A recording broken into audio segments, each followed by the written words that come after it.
Hi guys. Tonight we begin with you standing at the edge of a desert evening that feels strangely alive, as if the air itself is stretching after a long day in the sun. You breathe in and it is still hot, the kind of heat that clings to your throat and settles behind your eyes. The sky is turning a smoky orange, softening toward indigo, yet the ground beneath your feet radiates warmth like an oven door left open. You glance around and you have that moment of disbelief, because you know you are about to imagine sleeping here without air conditioning, and you think to yourself that you probably will not survive this. So, before you get comfortable, take a moment to like the video and subscribe, but only if you genuinely enjoy what I do here, and go ahead and tell me your location and local time in the comments so I know where you are drifting off from. Now, dim the lights. You trudge forward into the glow of ancient Egypt, and the heat settles around you like a heavy, invisible shawl. Even now, after the sun has dipped below the horizon, the sand still hums with stored energy. You can almost feel the day it endured, a day when the blazing sun beat down relentlessly, turning mud brick walls into slow cookers and courtyards into simmering bowls of air. Yet the Egyptians around you move with a calm acceptance, as if they have mastered some slow dance with the desert that you have never learned. A faint breeze slips past your cheek, more a hint than actual relief. You follow it instinctively. In the distance, you see the silhouettes of houses made from sun-dried mud brick, their surfaces glowing softly in the evening light. These walls are thick, intentionally so, because one mainstream historical fact is that mud brick construction was essential for trapping coolness inside during the day and releasing it slowly at night. The Egyptians knew their materials intimately, mastering the rhythm of heat and shade as if it were a kind of domestic magic. You step closer, and the scent of earth, baked and rebaked by centuries of sun, fills your nose. Voices drift from an open doorway, low and tired, softened by the rhythms of night. Heat presses in, but the mood around you seems to loosen with each passing minute. People do not rush.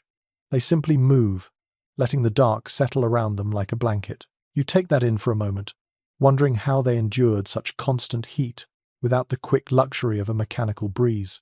Someone walks past, balancing a pottery jar on their hip. The clay looks almost alive, still glowing faintly from the day's sun, but you know that as the night deepens, that same jar will become a secret ally in cooling. A quirky little tidbit many people forget is that Egyptians placed porous water jars near windows, so the desert breeze could pull moisture through the walls of the container and create tiny pockets of evaporative cool air. It is not ice cold by any means, but in a place like this, a few degrees of difference can feel like a small miracle. As you continue your slow walk, your sandals scuff the packed earth, and you let your eyes adjust to the deepening color of the sky. Stars prick through one by one, steady and unblinking. The air feels thicker now but less aggressive. The donkey brays somewhere down the lane, the sound drifting lazily, almost as if the animal is half asleep already. You pause beside a wall, placing your hand on the surface. It is warm, but no longer scorching. The heat is easing out of it like breath. You can almost imagine how the ancient families leaned against these same walls on nights like this, coaxing whatever coolness they could from the materials they shaped with their own hands. Historians still argue whether nightly rooftop sleeping was the universal practice or more common in certain regions, but the enduring architectural clues suggest that Egyptians built with night comfort constantly in mind. You take a few more steps and find yourself between two houses where a thin alley opens into a courtyard. The change is immediate. The air feels slightly cooler, as if someone has turned down the temperature just enough to make your shoulders relax. You hover there, marveling at the strategic way courtyards were placed to capture even the faintest wind. It is easy to miss the brilliance of such simplicity when you come from a world of switches and thermostats. The muted chatter of families preparing for evening routines drifts from all directions. You hear soft splashing as someone rinses pottery, the gentle clack of wooden utensils, a lullaby being hummed with a rhythm that matches the slow pulse of the night. Everything feels grounded in routine, shaped by the heat, yet not defeated by it. You step into the courtyard and tilt your head back. Above you, the deep purple sky feels endless. The first wave of nighttime insects begins its chorus, a persistent buzz, but steadier than annoying, like nature trying to soothe your mind into drifting. You breathe in again and catch the faint scent of burning incense, something floral and slightly sweet. Maybe it is lotus resin. Maybe it is crushed herbs laid on a small clay burner. Either way, it softens the air, turning exhaustion into something that feels survivable. From here you can see the flat rooftops rising around the courtyard, some with ladders leaned against them. A child climbs one, followed by an older sibling who moves with practiced ease. Rooftop living is not an escape but a nightly migration. You watch them disappear over the edge, their shadows elongating as lantern light flickers below. The people around you prepare themselves with a kind of gentle resignation. They accept that comfort is relative, flexible, shaped by habit. That realization settles into your thoughts like a lesson you wish you had known earlier. Maybe comfort is not something you command with machines or gadgets. Maybe it is what you negotiate slowly with your environment. A gust of wind shivers through the courtyard and moves across your face. It is still warm, but now it carries a softness you had not felt earlier. It whispers of night approaching, the desert shifting, cooling, exhaling. For the first time since stepping into this world, you feel yourself release tension you did not realize you were holding. You stay there, in the center of the courtyard, letting the darkness grow thicker around you. The transition from burning day to tolerable night is not dramatic. It is subtle, patient, like a conversation between the earth and the air. You look around and see that everyone seems to understand this language except you. Already, your mind begins to drift to the next part of the evening, the rooftop world, where whole families gather to sleep under the stars. But that journey comes later. For now you are simply learning how the night begins in ancient Egypt, how it loosens the desert's grip, one breath at a time. You linger, absorbing the atmosphere, letting it sink in as the last traces of daylight slip away. The world is dim, warm, and humming, and you start to feel strangely ready to follow these people into their nightly rituals, ready to find out how they transformed a brutally hot landscape into a place of rest. You step away from the courtyard and drift toward the heart of the village, where the mud brick houses rise like squat, patient guardians of the night. Each one looks deceptively simple, but as you walk closer, you start to feel the intelligence behind every curve and corner. There is a faint, chalky scent as you pass your fingers over a wall, the surface still warm from the long day, but beginning to release its grip on the heat. You follow a narrow path between two homes, noticing how the air seems to calm itself here, gathering in quiet pockets that feel cooler than the open street you just crossed. You reach the front of a house and pause, studying the thick mud brick walls. They look ordinary, almost humble, yet one mainstream historical fact stands tall in your mind. These walls, crafted from a mixture of mud, straw, and water, were shaped by hand and dried under the same sun that tormented the people who built them. Their thickness was intentional, functioning like a battery that stored coolness through the morning and held onto it long after the sun began to bite. Egyptians understood thermal mass long before anyone started calling it that, though you know better than to use such terminology here. You simply feel the effectiveness as your fingers rest against the solid surface. You step inside the doorway, ducking slightly. The interior greets you with a hush.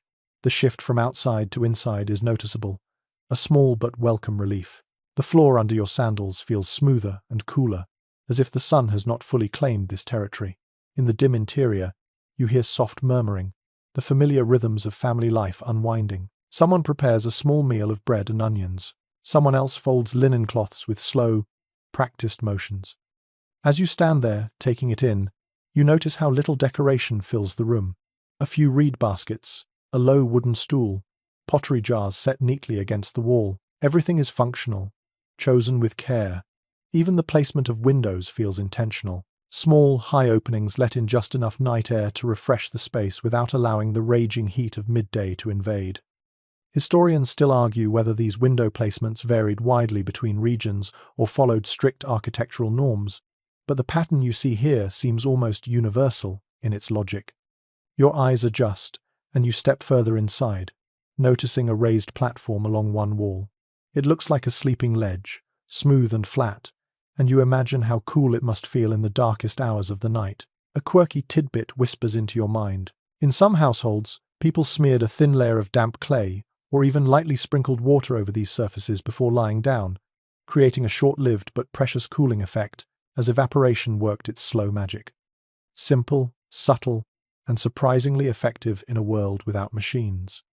You kneel and run your hand along the platform. It is firm, a little gritty, carrying the faint scent of dust and damp earth. Above you, the ceiling is constructed from wooden beams layered with palm fronds and mud plaster. You notice small cracks where faint glimpses of starlight peek through. Nothing dramatic, just thin, accidental constellations scattered across the ceiling. They remind you of the grander horizon waiting above the rooftops. A quiet shuffle catches your attention.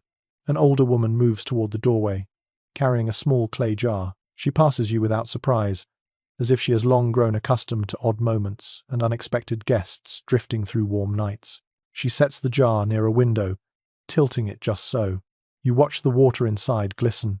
The clay walls of the vessel feel slightly damp to the touch, and you understand that this jar is not simply decoration, it is one of the home's cooling companions. Outside the doorway, the sky deepens into a blue so rich it looks almost liquid. The faint coolness outdoors calls to you, inviting you back into the twilight. You follow the woman out as she hums under her breath, a tune with no urgency. Evening is not a race in this world. It is a slow unfurling. You step back into the lane and feel how the night has shifted. The heat has softened, the air thick yet less punishing. The mud brick houses are glowing softly under the faint starlight, their rounded edges catching the moon's gentle shimmer. Their arrangement feels organic, as if the village grew naturally like a cluster of clay mushrooms rising from the sand. You take a moment to imagine how different your own nights would be if you lived here. No fans humming in the background, no cold air blasting from vents, just you, the stars, and a steady trust in mud brick and breeze. A group of children runs past you, their laughter echoing through the lanes. They dart between houses, weaving in and out of doorways, finally disappearing into a courtyard where a low lantern glows. Their joy feels unburdened by the heat. They accept the world exactly as it is. You move along the path and notice how some houses have small alcoves built directly into their outer walls. Inside these you see shallow bowls, most of them empty at the moment. During the day, these alcoves might hold offerings to household gods, or simply hold tools protected from the harshest sun. But at night, they serve as another cooling trick. Some families fill them with water to encourage evaporative cooling right at the entrance of their home. You imagine arriving here after a long, blazing day and feeling even the smallest breath of cooled air against your face as you lean near the doorway. You continue walking, tracing your fingers along the walls as you go. The night breeze gathers strength, flowing through the alleys with purpose. You can almost feel it being guided, shaped by the village layout itself. Egyptians arranged their homes in ways that encouraged natural ventilation, letting wind slip between buildings like a silent guest. The thought makes you smile. The whole village seems to be in on the same secret. In the distance, you hear the sound of a pot lid being gently placed onto a cooking jar. You hear a faint lullaby drifting from behind a half-open door. You hear the steady scratch of a reed broom sweeping the ground. Everything here feels unrushed. The heat demands patience, and patience becomes a habit passed down through generations. You pause at the intersection of two lanes and take in the view. Rows of mud brick walls rise around you, forming a canyon of shadow. The moonlight hits one of the homes just right, revealing small decorative impressions pressed into the plaster, perhaps made with the edge of a shell or a carved wooden stamp. These small touches remind you that even in a world where comfort was hard-earned, beauty still mattered. And as you stand there, letting the heaviness of the night wrap around your shoulders, you feel the mud brick village revealing its purpose. It is not merely shelter, it is a cooling machine built from earth itself, shaped by people who understood the desert in a way you never have. The houses breathe with the night. They absorb the day. They create shade, capture breezes, and hold memories in every grain of dried mud. You breathe in one last time, letting the warm but steady air fill your lungs. Ahead of you waits the next space, the next trick that Egyptians used to coax comfort from the desert. You feel yourself drawn toward it with quiet curiosity as you step forward into the deeper folds of the village, ready to discover how these people shaped their homes into oases of nighttime relief. You follow the narrow lane until it bends open into a wider space, and suddenly you are standing inside a courtyard touched by soft shadows. The moment you step in, the air shifts.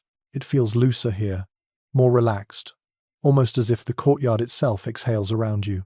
You feel the breeze, faint but real, threading through the open rectangular space. It brushes your cheek like a gentle hand. Not cool exactly, but cool enough to make you pause. Palms rise above the courtyard walls, their fronds trembling with each small gust. These tall, slow-moving giants cast wavering shadows that move like living lace along the packed earth. You walk forward, letting your fingers skim along a low mud brick ledge. The surface is warmer near the top, but pleasantly cool near the base, shaded all day by the angle of the courtyard walls. You already feel more at ease here. A woman sits on the ground nearby, grinding herbs with a stone pestle. The rhythmic scrape against the bowl makes a soft, steady sound that mixes with the sigh of palm leaves. She glances up at you with a tired but peaceful expression, nods once, and returns to her work. Her presence makes the courtyard feel lived in, not just architectural but intimate, a place where heat becomes manageable through simple design. You tilt your head up and watch the sky framed by the walls. It looks like a deep blue well, catching the first stars. Courtyards like this were common throughout ancient Egypt, and one mainstream historical fact stands out. These open-air spaces were deliberately built into homes to invite breezes downward, to ventilate rooms from above, and to offer families a cooler refuge during the stifling evenings. The Egyptians understood that a roof might trap heat, but an open courtyard released it, like a chimney pointing at the stars. You step deeper into the space and feel how the ground under your feet retains a hint of coolness, as if the shade has been guarding it all day. A small pool sits in one corner, little more than a shallow basin of water fed from a nearby jar. It catches the faint moonlight and throws trembling reflections onto the wall. You crouch beside it and run your fingertips through the surface. The water is lukewarm, but the movement helps the surrounding air feel subtly refreshed. It is a gentle trick, but one the Egyptians used everywhere they could. A quirky tidbit pops into your mind. Some families sprinkled their courtyards with a thin layer of water in the evenings, letting it evaporate and drop the temperature by just enough to give everyone a sigh of relief. You can almost picture someone walking around with a jar right now, spreading water across the ground like a blessing. It is not dramatic, it is not cold, but in this climate, even 3 degrees of difference feels like a small miracle. You stand again and wander toward a tall palm at the edge of the courtyard. The trunk is rough beneath your hand, the bark warm but no longer scorching. The fronds above sway and rustle with a sleepy rhythm, creating a natural canopy that filters the last drips of daylight. You can smell the faint sweetness of date fruit still clinging to some of the branches. The scent mixes with the dusty earth, forming a fragrance that feels ancient, grounded, familiar, even if you have never been here before.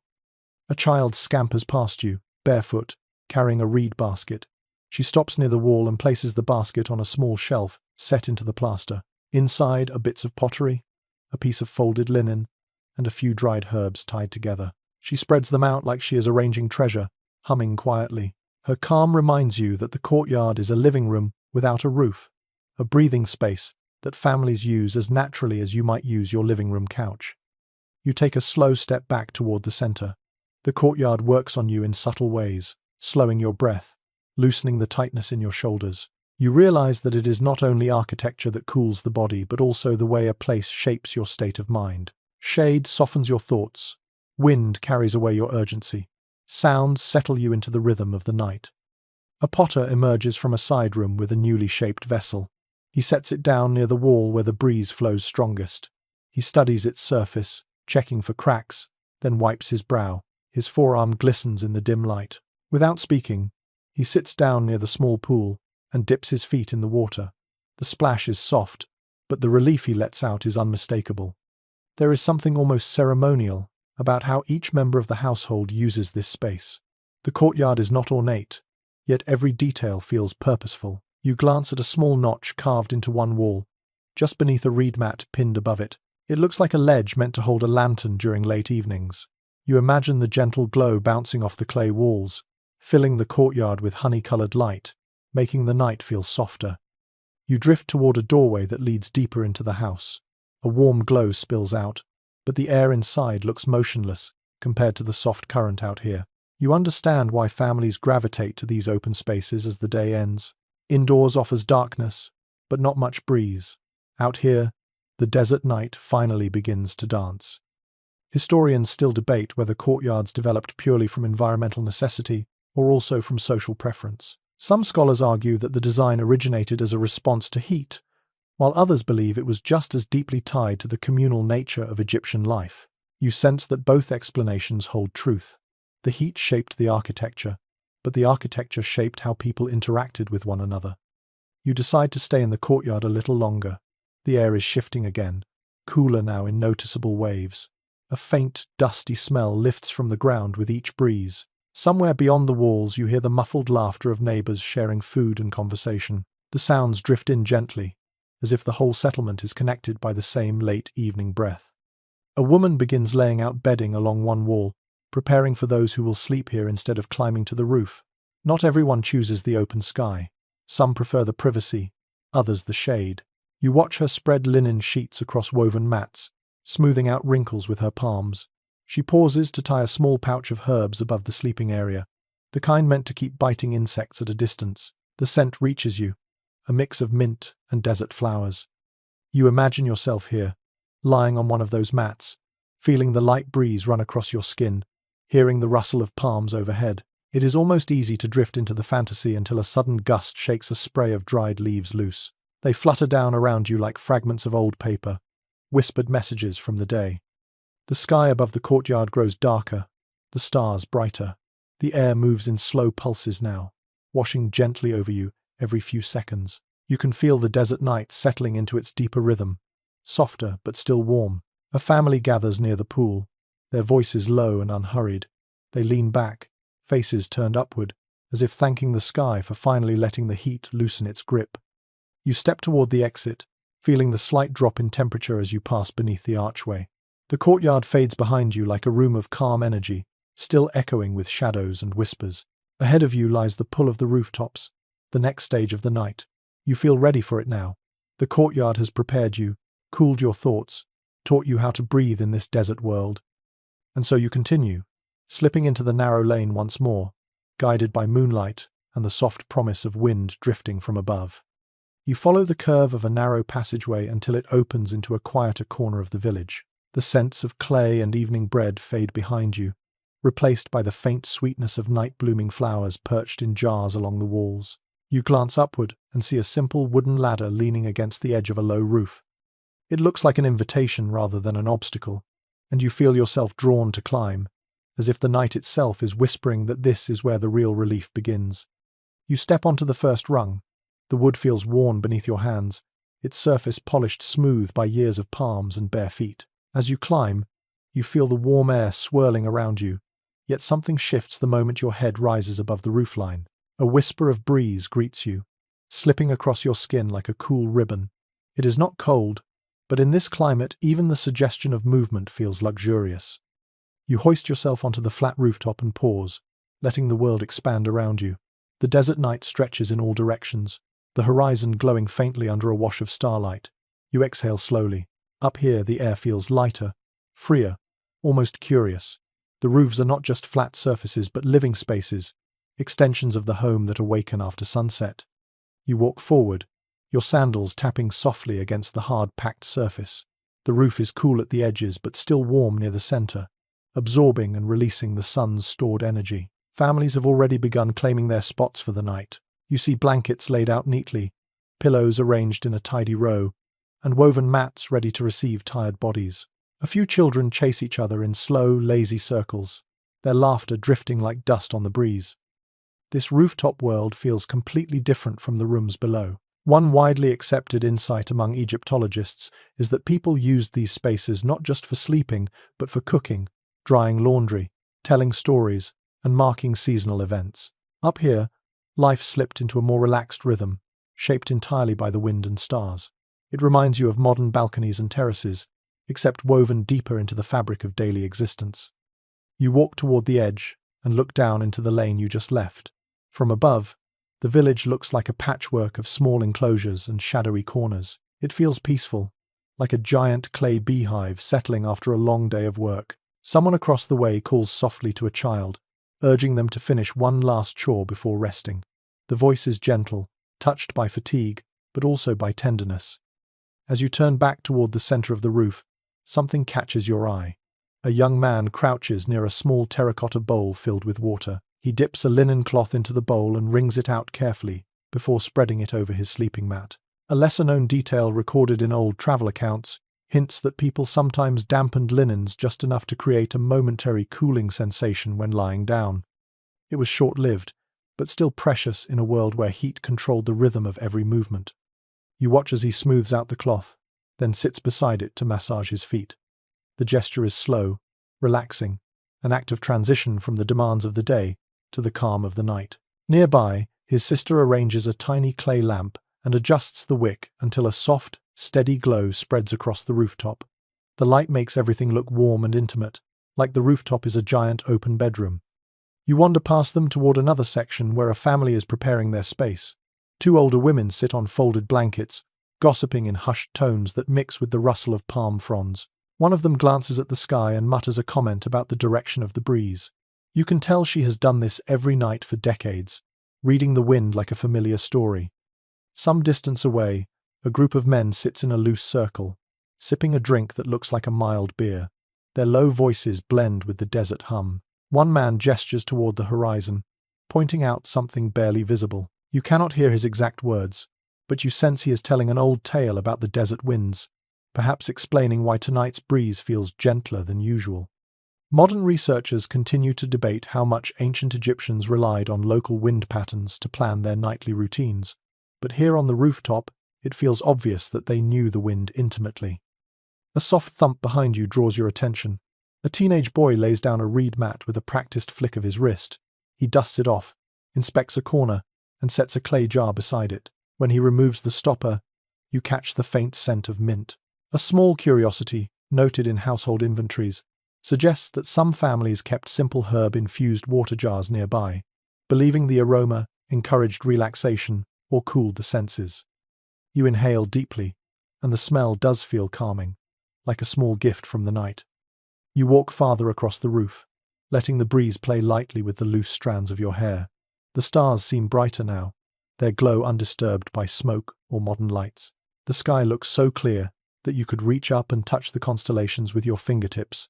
You imagine lying down on a mat here, staring upward until your eyes blur with sleep. Rooftop nights must have blurred the line between dreams and the real world. You approach an area where several mats are already occupied. An elderly couple lies side by side, their hands intertwined as they whisper to each other. Nearby, a girl carefully folds a piece of linen and places it under her head as a makeshift pillow. An infant sleeps beside her, wrapped in soft cloth, gently rising and falling with every breath. The sight makes you smile. Families here sleep together, not just out of necessity, but out of habit, tradition, and comfort. A faint hum of insects floats around you, but up here the breeze keeps them from settling too long. You notice a small woven cover hung from a wooden frame over one child's sleeping area. The covering looks like a mesh or net, designed to keep the persistent mosquitoes at bay. It is simple but effective, showing you how practical these rooftop spaces became in the warm months. You move toward another edge of the roof and observe how the rooftops create a whole second layer of village life. You see neighboring roofs, each with its own collection of mats, pots, baskets, lanterns, and people. It feels like an entire floating neighborhood above the earth, everyone connected by the same breeze, the same sky, the same shared struggle against the desert heat. You can hear quiet conversations drifting from every direction, overlapping like a patchwork quilt of sound. One corner catches your eye. A tall clay storage jar sits in the shade of a small mud brick parapet. You approach it, noticing how cool its surface feels.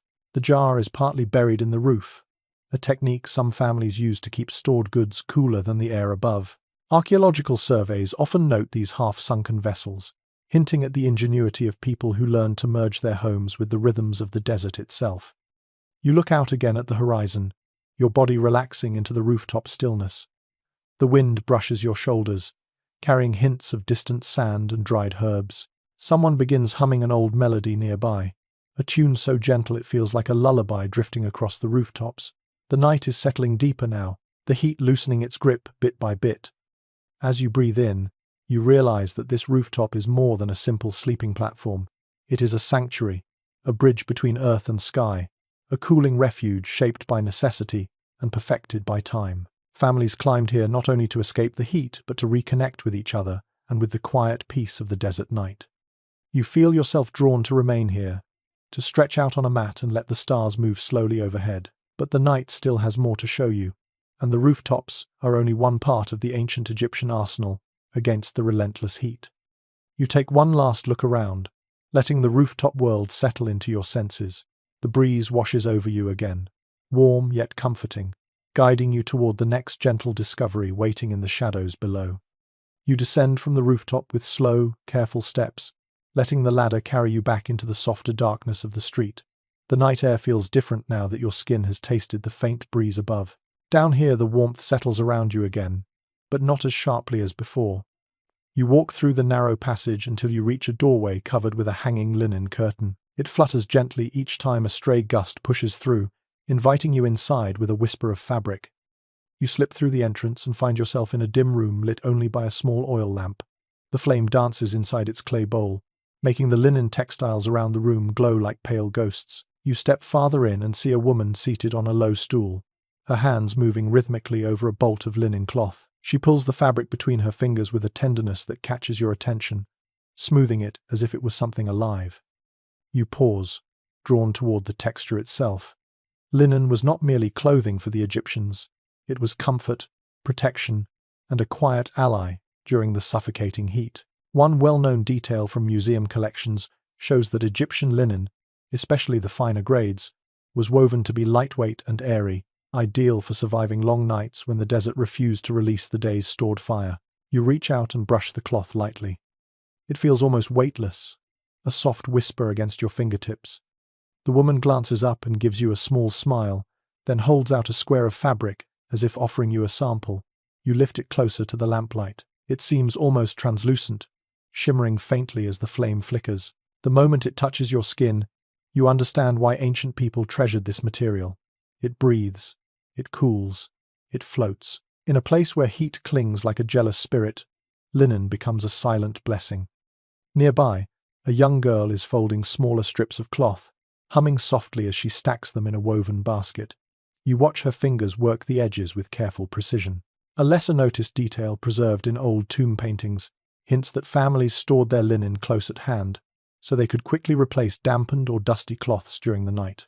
You can imagine someone rising in the early hours, quietly reaching for a fresh piece to pat their forehead or wrap around their neck.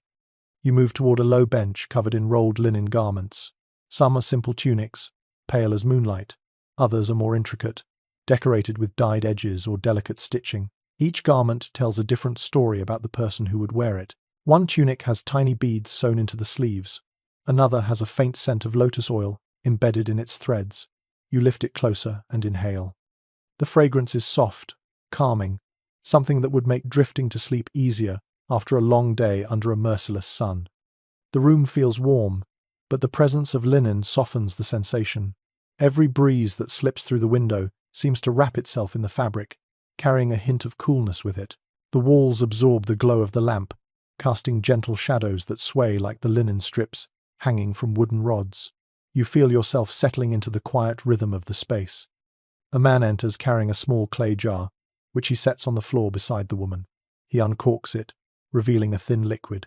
She dips her fingers into the jar and massages a few drops into a length of cloth. The scent that rises is familiar but subtle, some kind of fragrant oil. Present-day historians often mention that Egyptians applied oils not only to their skin but also to fabric, believing it refreshed the senses and provided an added layer of comfort during stifling nights. Whether the effect was physical or psychological hardly matters. Here in this room, the intention is unmistakable. The man unrolls a thick linen blanket with a practiced sweep.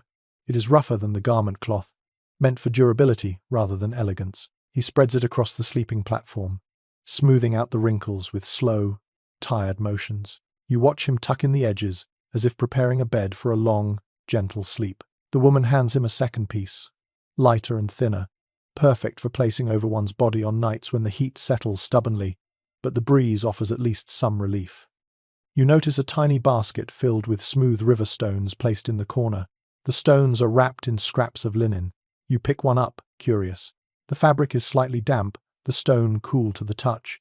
Some modern researchers suggest that people may have lightly moistened small objects like these to create resting points of subtle coolness on their bedding. Even if the effect lasted minutes rather than hours, those minutes must have felt like brief miracles. You step aside as a child enters the room carrying an armful of freshly washed linens. The cloth drapes over his shoulders like a waterfall. He places the pile on the bench, then carefully separates the pieces, shaking each one lightly before folding it. The sound is gentle, like wings brushing against each other. It is almost hypnotic. The woman rises and begins hanging several cloths across a wooden beam near the doorway. They flutter softly in the night air, transforming the entrance into a curtain of pale ripples. For a moment, the space feels like a sanctuary built from nothing but fabric and patience. You feel a sense of peace settling around you as the night deepens outside. A gentle conversation begins between the man and woman, their voices low and softened by the rhythm of their work. You cannot hear every word, but you sense that they are discussing the coming days, the expected temperature, and whether they will sleep indoors or on the roof tomorrow night. Experts continue to interpret how families chose their sleeping arrangements based on seasonal winds and nightly temperature shifts. But watching this couple, you understand that the decision was often practical, flexible, guided by experience rather than strict custom. You turn toward the exit, letting your fingers trail briefly along a hanging strip of linen. It sways gently, brushing your hand as if to offer a final touch of coolness. The air outside feels warmer again, but that soft sensation lingers on your skin, making you feel oddly refreshed. Behind you, the lamplight flickers one last time, illuminating the piles of fabric like pale waves frozen in place. The room fades quietly into the background as you step into the open lane. The warmth of the night settles over you once more, but now you carry a sliver of comfort with you. Linen has wrapped itself around your thoughts, promising that even in a blazing world, there are materials gentle enough to soothe you toward sleep. Ahead, the village continues to hum in its nighttime rhythm, and you follow the path, ready to discover the next cooling secret hidden in the desert shadows. You walk slowly through the night-soaked village until you hear the faint trickle of water coming from somewhere ahead. The sound is soft, almost shy, yet in a place as thirsty as ancient Egypt, even the gentlest murmur of water carries weight. You follow the noise down a sloping path between mud-brick walls until you reach a small open space lit by the glow of a single clay lamp perched on a ledge. Its light reveals several water jars arranged in an artful cluster, each with a dampened cloth draped over its round shoulders. You step closer, drawn by curiosity. The air around the jars feels different, slightly cooler, slightly moister, as if the water is whispering its own quiet magic into the desert night. You stretch out your hand, hovering just above the cloth. The sensation is subtle but real. A faint breath of coolness lifts upward each time the breeze passes across the damp fabric. It is like the jars are exhaling small pockets of night air. You crouch beside one jar and inspect its surface.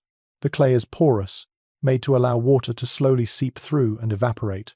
Egyptian households used these vessels constantly, and clay jars like these appear in excavations so often that anyone studying the era quickly recognizes their importance.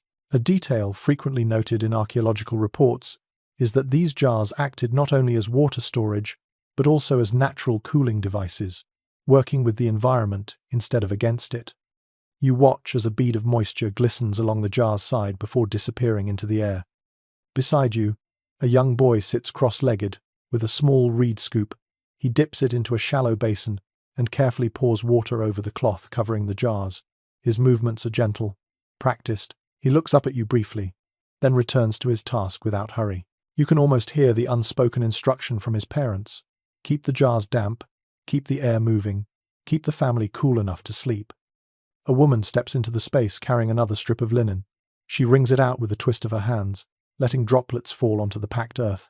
The ground hisses faintly as the droplets vanish. She drapes the cloth over a jar, smooths it down, then adjusts the position so the passing breeze will catch it just right.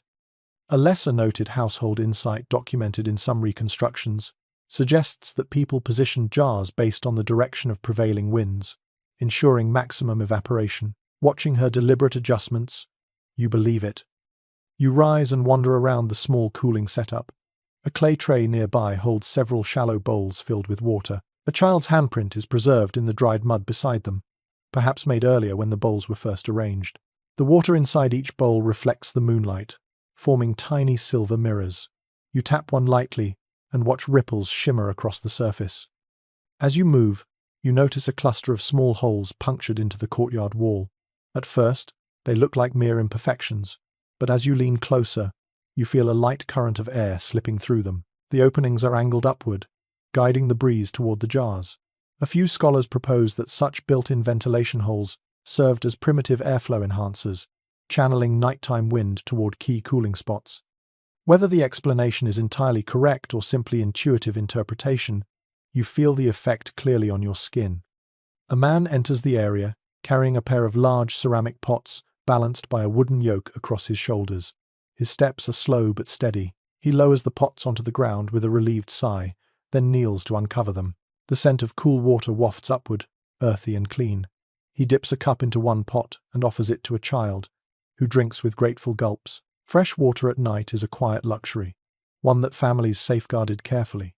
The man glances at you before pouring the remaining water into one of the evaporative basins, ensuring nothing goes to waste. You step aside as he arranges the jars in a new configuration, forming a line that leads directly into the open space of the courtyard. The movement gives you a better view of how the cooling system extends outward. Damp cloths hang from a rope strung between two wooden poles. As the wind pulls them back and forth, droplets glide along the fibers and fall softly onto the packed earth below. The moist ground cools quicker than dry sand, creating a pocket of relief for anyone resting nearby. You place your hand near the damp earth and feel the temperature difference. Small, subtle, but meaningful. You imagine lying here with your back pressed to a woven mat, letting the air lift the heat from your skin as the cooling system works quietly around you. A dog sleeping nearby seems to understand this instinctively. It has sprawled directly on the moistened patch of ground, tongue lolling, eyes half open with contentment. In the corner, a set of clay funnels catches your attention. They are arranged in a way that allows water to drip slowly from one vessel into another. Each drip produces a soft sound like a measured heartbeat. Some modern researchers believe these setups may have helped control evaporation rates, or simply served as a soothing nighttime rhythm in households that valued quiet. The steady drip feels almost hypnotic as you listen. A young woman steps into the space, carrying a woven basket filled with herbs. She pulls out a handful of dried leaves and sprinkles them into the water in the nearest bowl. Immediately, the scent of mint rises and blends with the moisture in the air. There is a gentle cooling effect on your senses, even if it is more emotional than physical.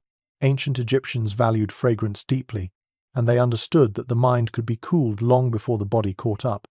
You find yourself breathing slower, steadier. The woman approaches another bowl and crushes a pinch of herbs between her fingers before letting them fall into the water. You ask yourself whether this practice was for aroma, for insects, or simply because tradition demanded it. Researchers still discuss the exact purpose of these household scents, but every explanation feels plausible as the smell begins to drift around you, calming and refreshing. As you continue observing, a small group of family members gathers around the jars, adjusting cloths, refilling basins, and preparing the cooling zone for the night. Their coordination is smooth, almost rehearsed. They do not rush. They do not complain. They simply do what they have done every evening of their lives, trusting that water, clay, and wind will offer what comfort they can. You take one final look at the scene. The water jars gleam under the lamplight like quiet guardians of the night. The damp cloths sway in slow arcs. The breeze picks up, tugging coolness from every surface. You feel the temperature shift again, a soft brushing of relief that settles gently across your skin.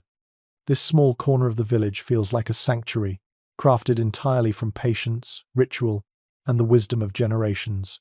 Cooling with water is not dramatic, it is not instant, but here, in the desert, it becomes a language everyone understands, a nightly hope whispered through droplets and breeze. You turn toward the open path, ready to discover the next secret waiting in the shadows of the ancient night. You continue along the winding lane, the moist scent of water fading behind you as the night opens into a broader horizon. The stars feel brighter now, as if the sky has tilted closer to the earth. Ahead, a tall shape rises above the rooftops. At first, it looks like an ordinary mud brick tower, but as you approach, you notice the openings carved high on each side, angled to catch the moving air. You pause, sensing that this structure holds one of the oldest clever tricks in the desert world. You draw nearer, placing your hand on its base. The tower is cool in some spots, warm in others, the temperature shifting like scales of a living creature. A soft breath of air escapes from one of the angled slits, brushing against your cheek, and you suddenly understand why families built these odd-looking forms near their homes. Air movement was everything. In a land where heat ruled the day, people learned to shape wind just as they shaped clay. One widely recognized observation in architectural studies is that early Egyptians experimented with structures that guided air downward, creating circulation inside otherwise stagnant rooms. This tower, simple as it looks, belongs to that lineage. It acts like a natural funnel, coaxing wind from above and delivering it directly into the space below. You stand still for a moment, enjoying the gentle draft as it slips past you. A man climbs a short ladder leaning against the tower. He peeks into one of the upper slots, checking the angle. His movements suggest routine rather than curiosity. He adjusts a wooden plank inside, changing the direction the breeze will flow. A small but telling detail preserved in ancient building remnants suggests that households sometimes fitted these towers with adjustable slats or mats, allowing them to redirect airflow depending on the season. Watching him now, you see the logic with your own eyes. He nods at his work and descends, wiping his hands on his tunic. A child emerges from behind the structure, clutching a handful of palm fibers. The child stuffs the fibers into a clay frame at the tower's base, creating a rough filter to catch dust before the air enters the living space below. This small touch amazes you. Even in a time before mechanical fans, Egyptians considered airflow not just in terms of temperature but also quality. You walk around the tower, studying each opening. Moonlight paints the slits in silver, making them look like eyes staring outward across the desert. As the breeze shifts, the tower hums softly with a low tone, almost like a sigh. You place your ear near one of the openings and hear air slipping inside with a steady murmur. It sounds like the tower is whispering, telling you stories carried from distant dunes. A woman appears beneath the tower carrying a wicker basket. She lifts it onto a low shelf positioned right under the airflow, where the breeze cools whatever lies inside. You peek toward the basket and see food wrapped in linen, perhaps leftovers from the evening meal. Some researchers speculate that families stored perishables in precisely these breezy spots to keep them from spoiling in the heat. Even if the cooling effect was mild, it made a difference in a climate where everything fought to stay fresh. You follow the woman inside a dim room connected to the base of the tower. The moment you enter, the air changes. It moves, gently but firmly, creating a pocket of relief that feels heavenly compared to the heavy warmth outside. The breeze spills into the room like a steady river, flowing from above and escaping through a slit in the opposite wall.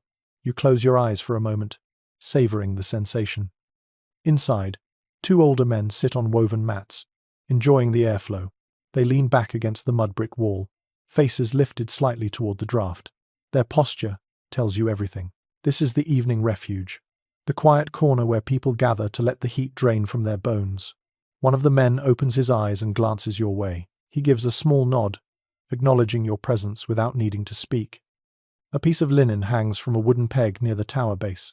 The woman retrieves it, dips it in a bowl of water, and unfurls it across the opening. As the breeze passes through the damp cloth, it cools even more, sending a faint shiver of relief through the room. A less discussed insight among climate historians notes that evaporative cooling was often layered in simple ways, each element enhancing the next. Seeing it done here so casually makes the knowledge feel alive. You watch as the older men shift their mats closer to the airflow, settling in for what appears to be a long conversation. Their voices rise and fall in low tones, creating a soothing cadence. You catch fragments of words, references to the previous day's labor, to the upcoming flood season, to the arrival of a distant relative. Their manner suggests that this cool corner is as much a social spot as it is a functional one. A young girl enters with a clay cup filled with crushed herbs. She sets it beneath the airflow so the scent can disperse throughout the room. In a moment, a delicate hint of dried basil drifts through the space, placing an herbal freshness in the moving air. Some specialists in ancient domestic practices believe that scented air was used not only for comfort, but also for spiritual reassurance, with the breeze carrying blessings from one room to another.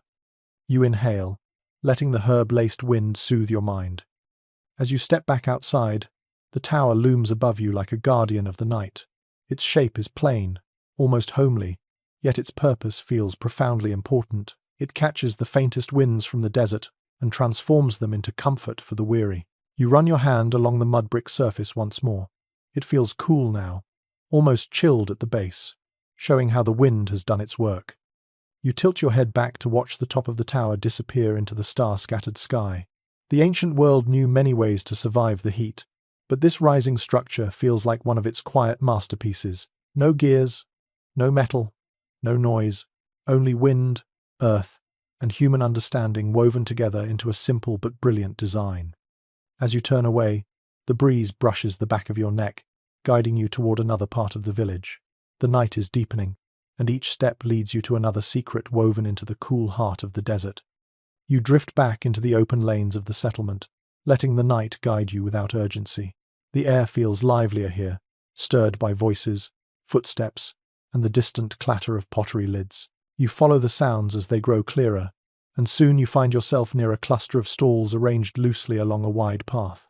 Lamps glow in clay niches, casting soft circles of golden light. It dawns on you that you have stumbled into one of ancient Egypt's night markets, a world that blossoms only after the sun finally loosens its grip. You step forward and immediately feel the atmosphere change. The heat is still present, but here it mingles with movement, laughter, and scents that help distract you from the heaviness clinging to the air. A vendor waves a palm frond fan lazily, keeping insects away from a tray of figs. The sweet smell drifts toward you, tempting you to stop and taste. The vendor smiles with half-closed eyes, his expression telling you he has grown accustomed to these warm nights, perhaps even fond of them. A well-established point in social history is that many communities in hot climates shifted much of their daily activity into the evening, not out of luxury but survival. As you wander deeper into the market, you see the truth of it everywhere.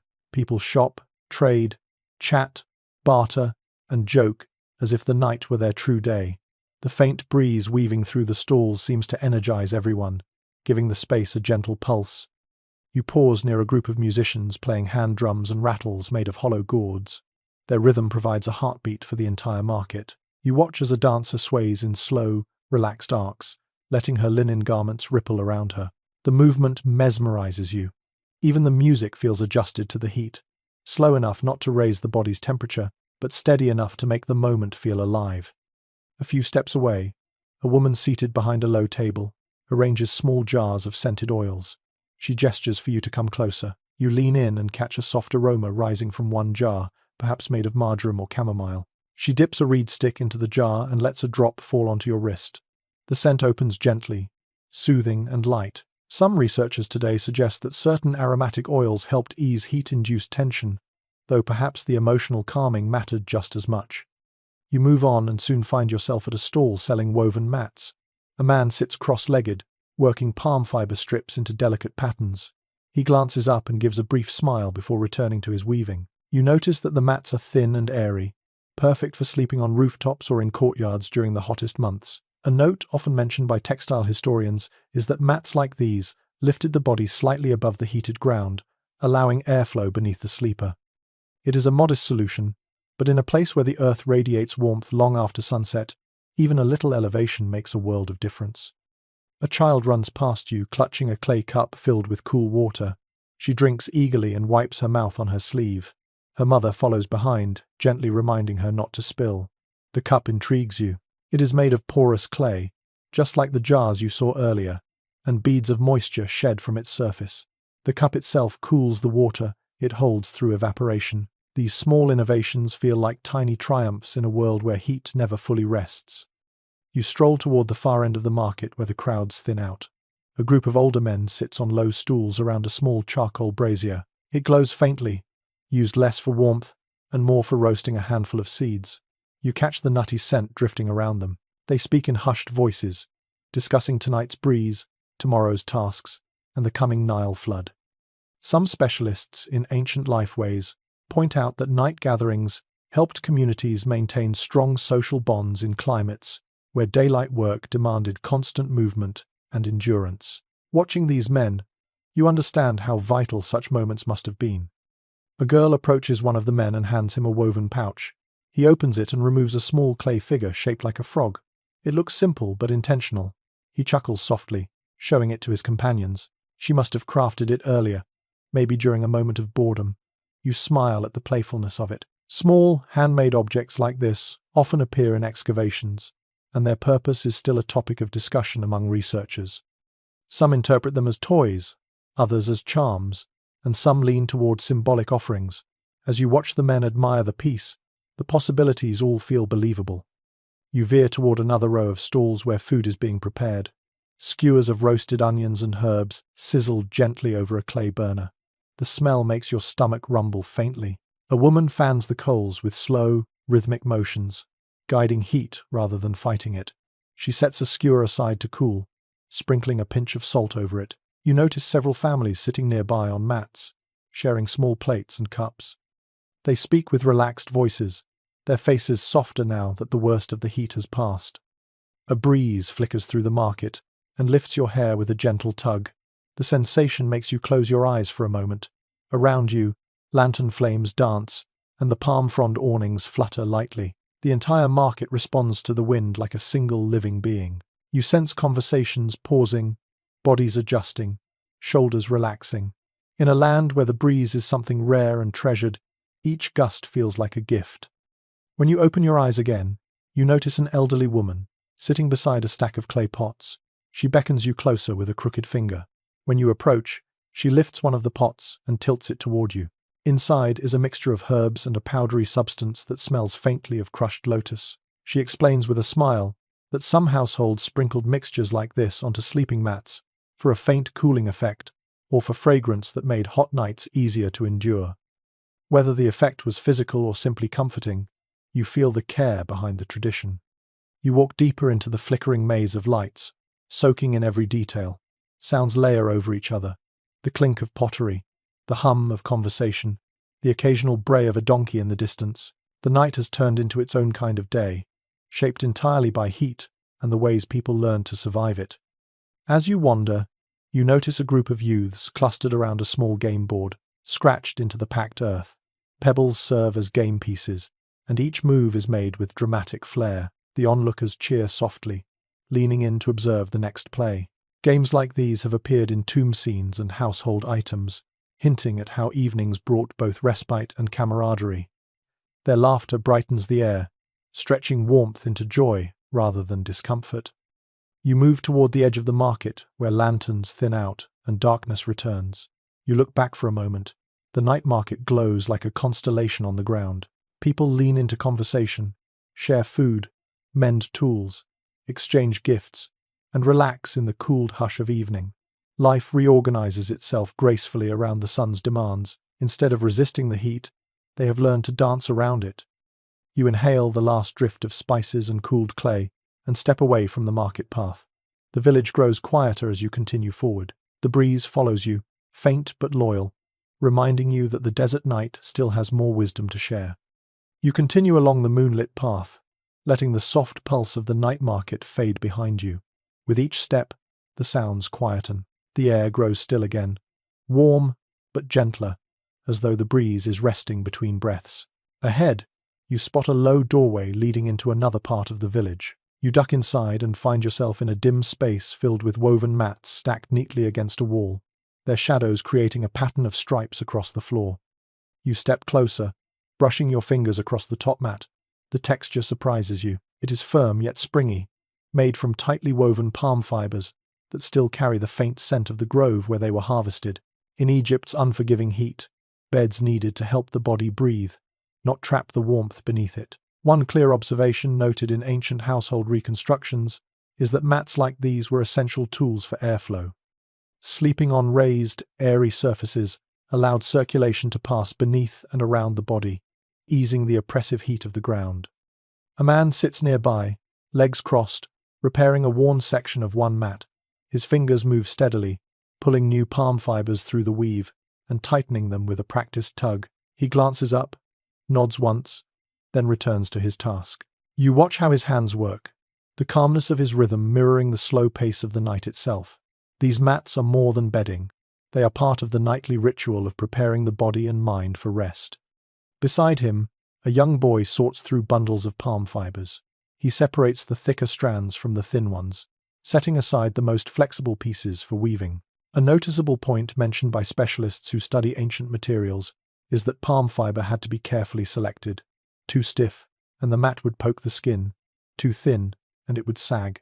The boy seems to know exactly what he is looking for as he taps each strand lightly against his finger.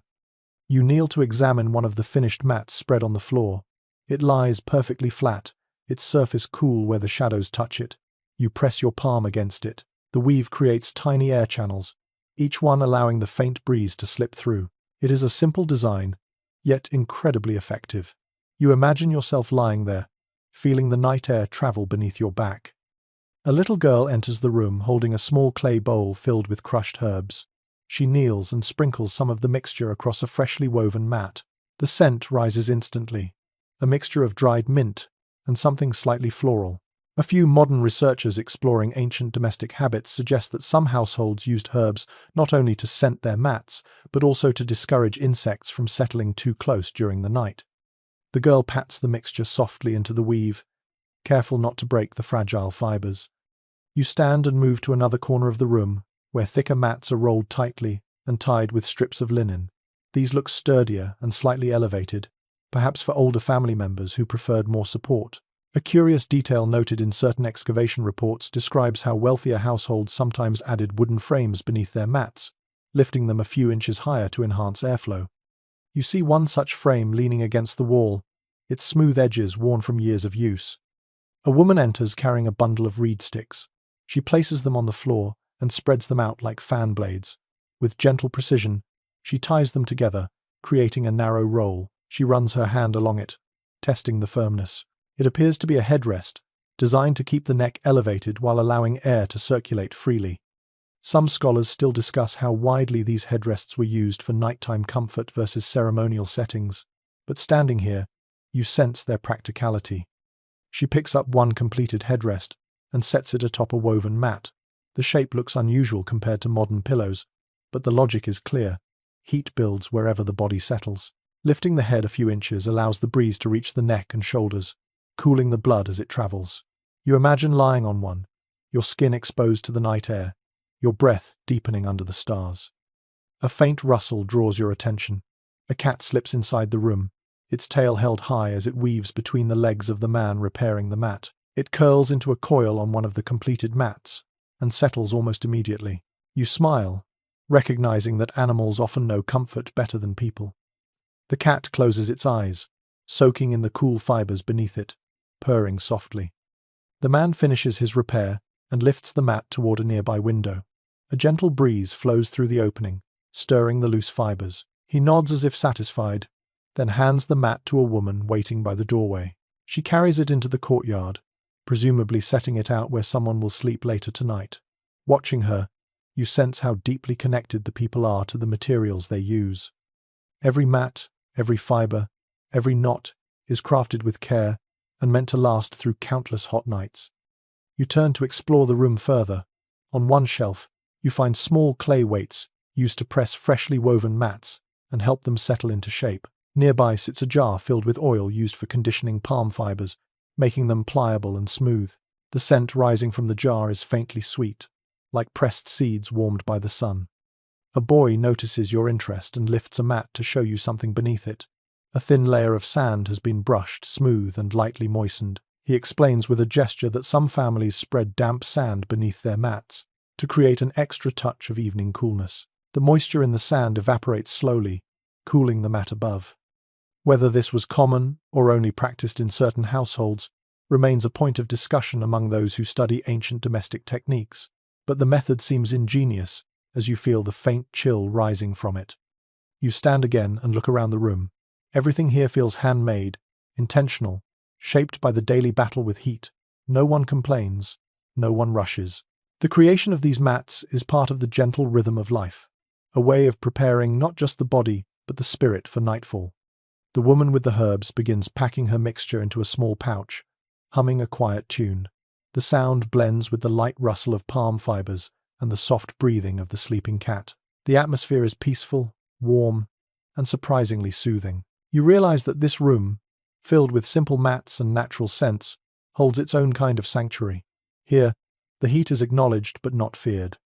You trace one last finger along the cool surface of a finished mat, imagining the comfort it will bring someone tonight. Then you step back into the night air, ready to continue your journey through the world of ancient sleep. You continue wandering through the quiet lanes until the scent of greenery begins to rise around you.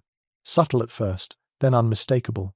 It feels like stepping through an invisible curtain. The desert still breathes its warm breath across your neck, but beneath it comes a cooler, softer aroma. You follow the scent around a bend in the path, and suddenly find yourself standing before a wide, walled garden, its entrance framed by tall reeds and hanging vines that sway gently in the night breeze.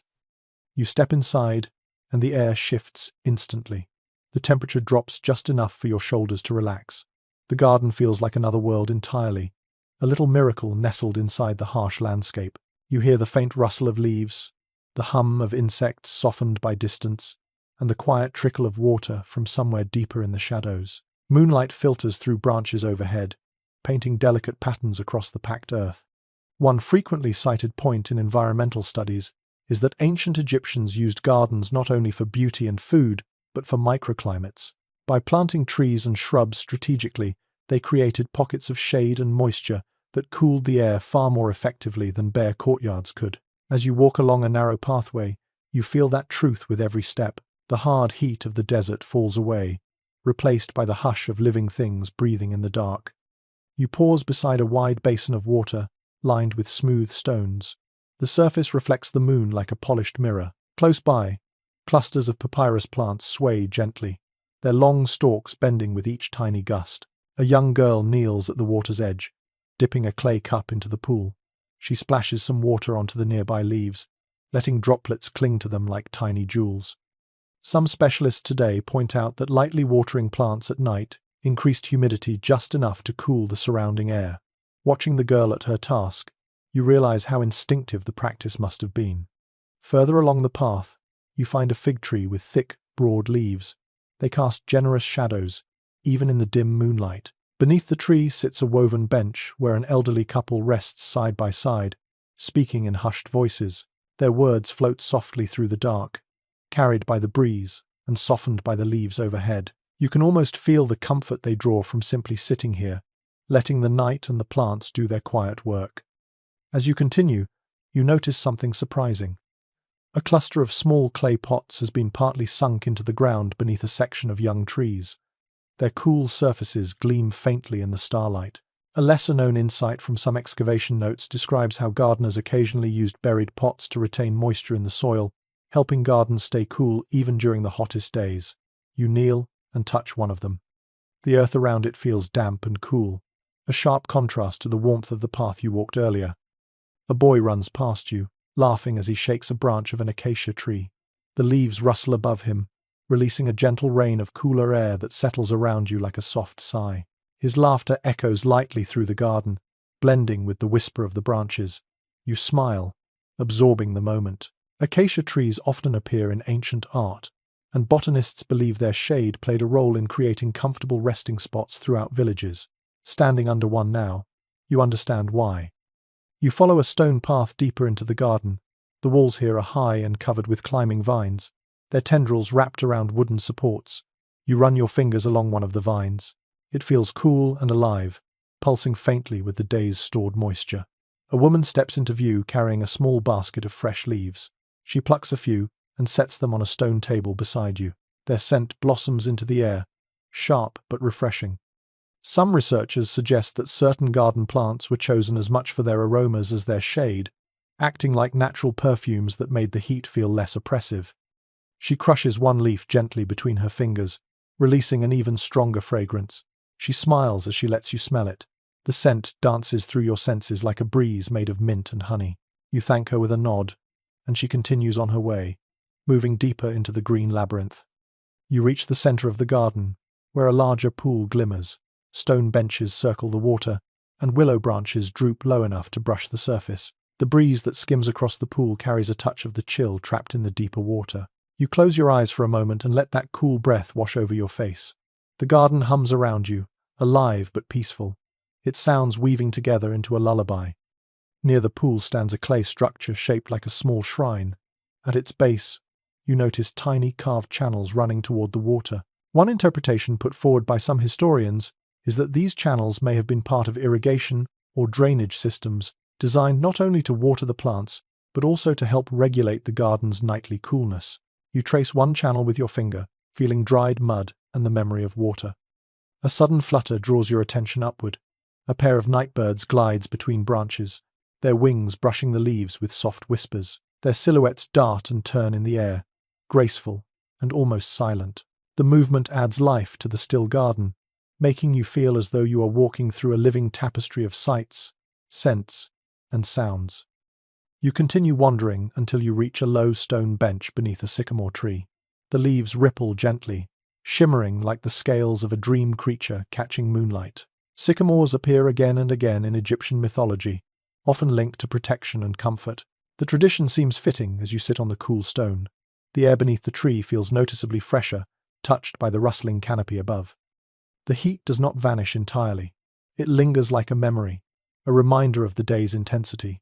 But here, surrounded by trees, water, and moonlight, the edge of that heat softens.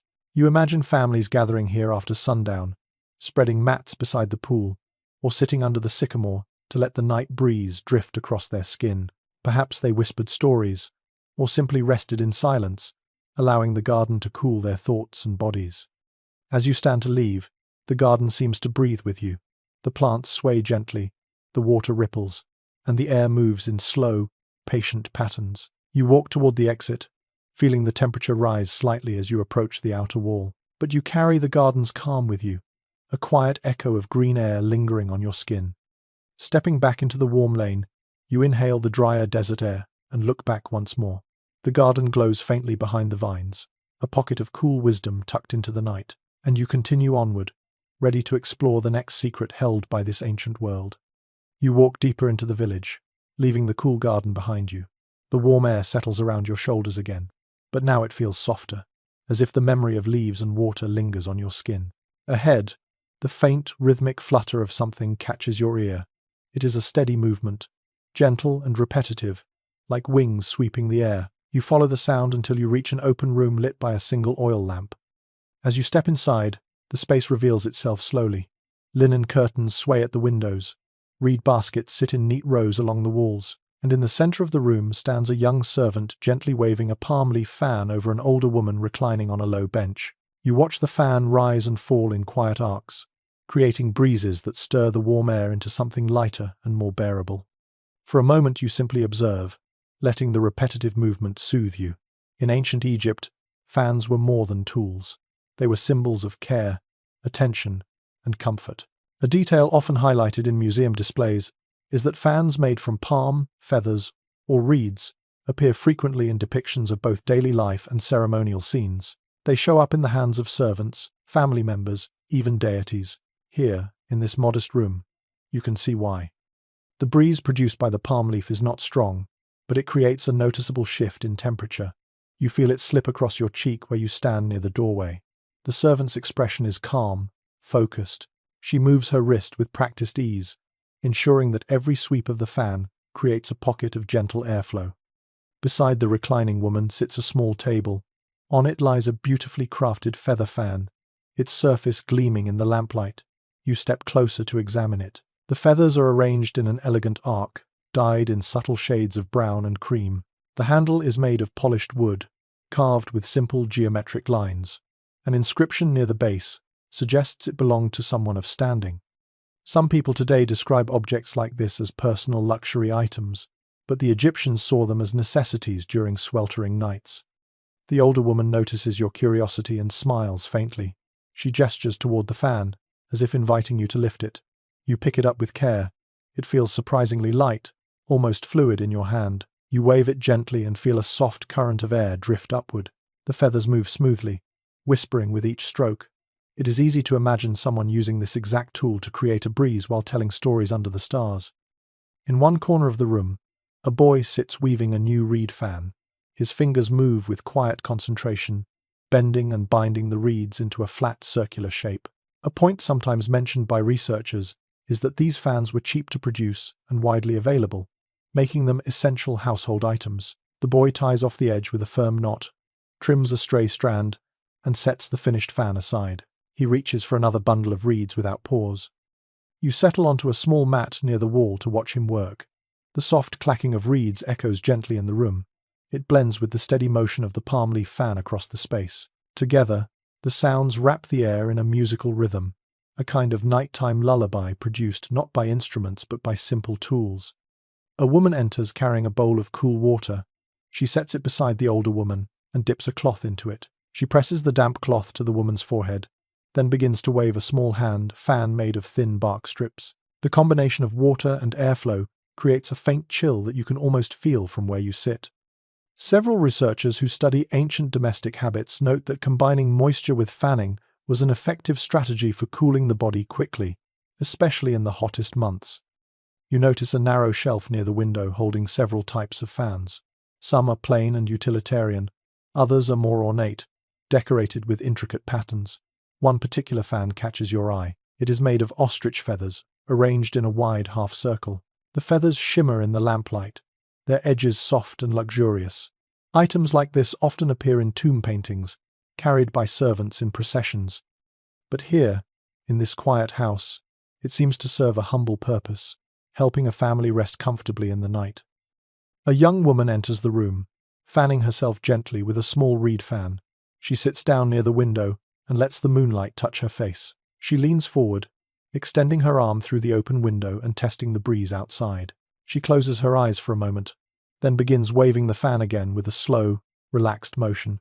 Her expression tells you that she is simply trying to make the most of whatever air the night has to offer. The servant who stands near the reclining woman begins to tire. A slight tremble appears in her wrist, though her expression stays composed. The older woman notices and gestures for her to rest. The servant bows her head slightly and steps aside, handing the fan to the young woman sitting near the window. The new fan bearer adjusts her seat and resumes the rhythmic motion, ensuring the older woman remains comfortable. Watching the exchange, you feel a quiet tenderness in the room.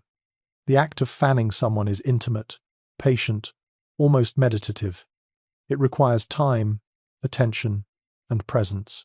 The Egyptians understood the power of such care. Some teachers of Egyptian history note that providing shade or fanning a family member was considered a sign of respect and affection, not merely a chore. You stand and wander toward a basket near the corner, filled with broken fan handles, stray feathers, and reed scraps.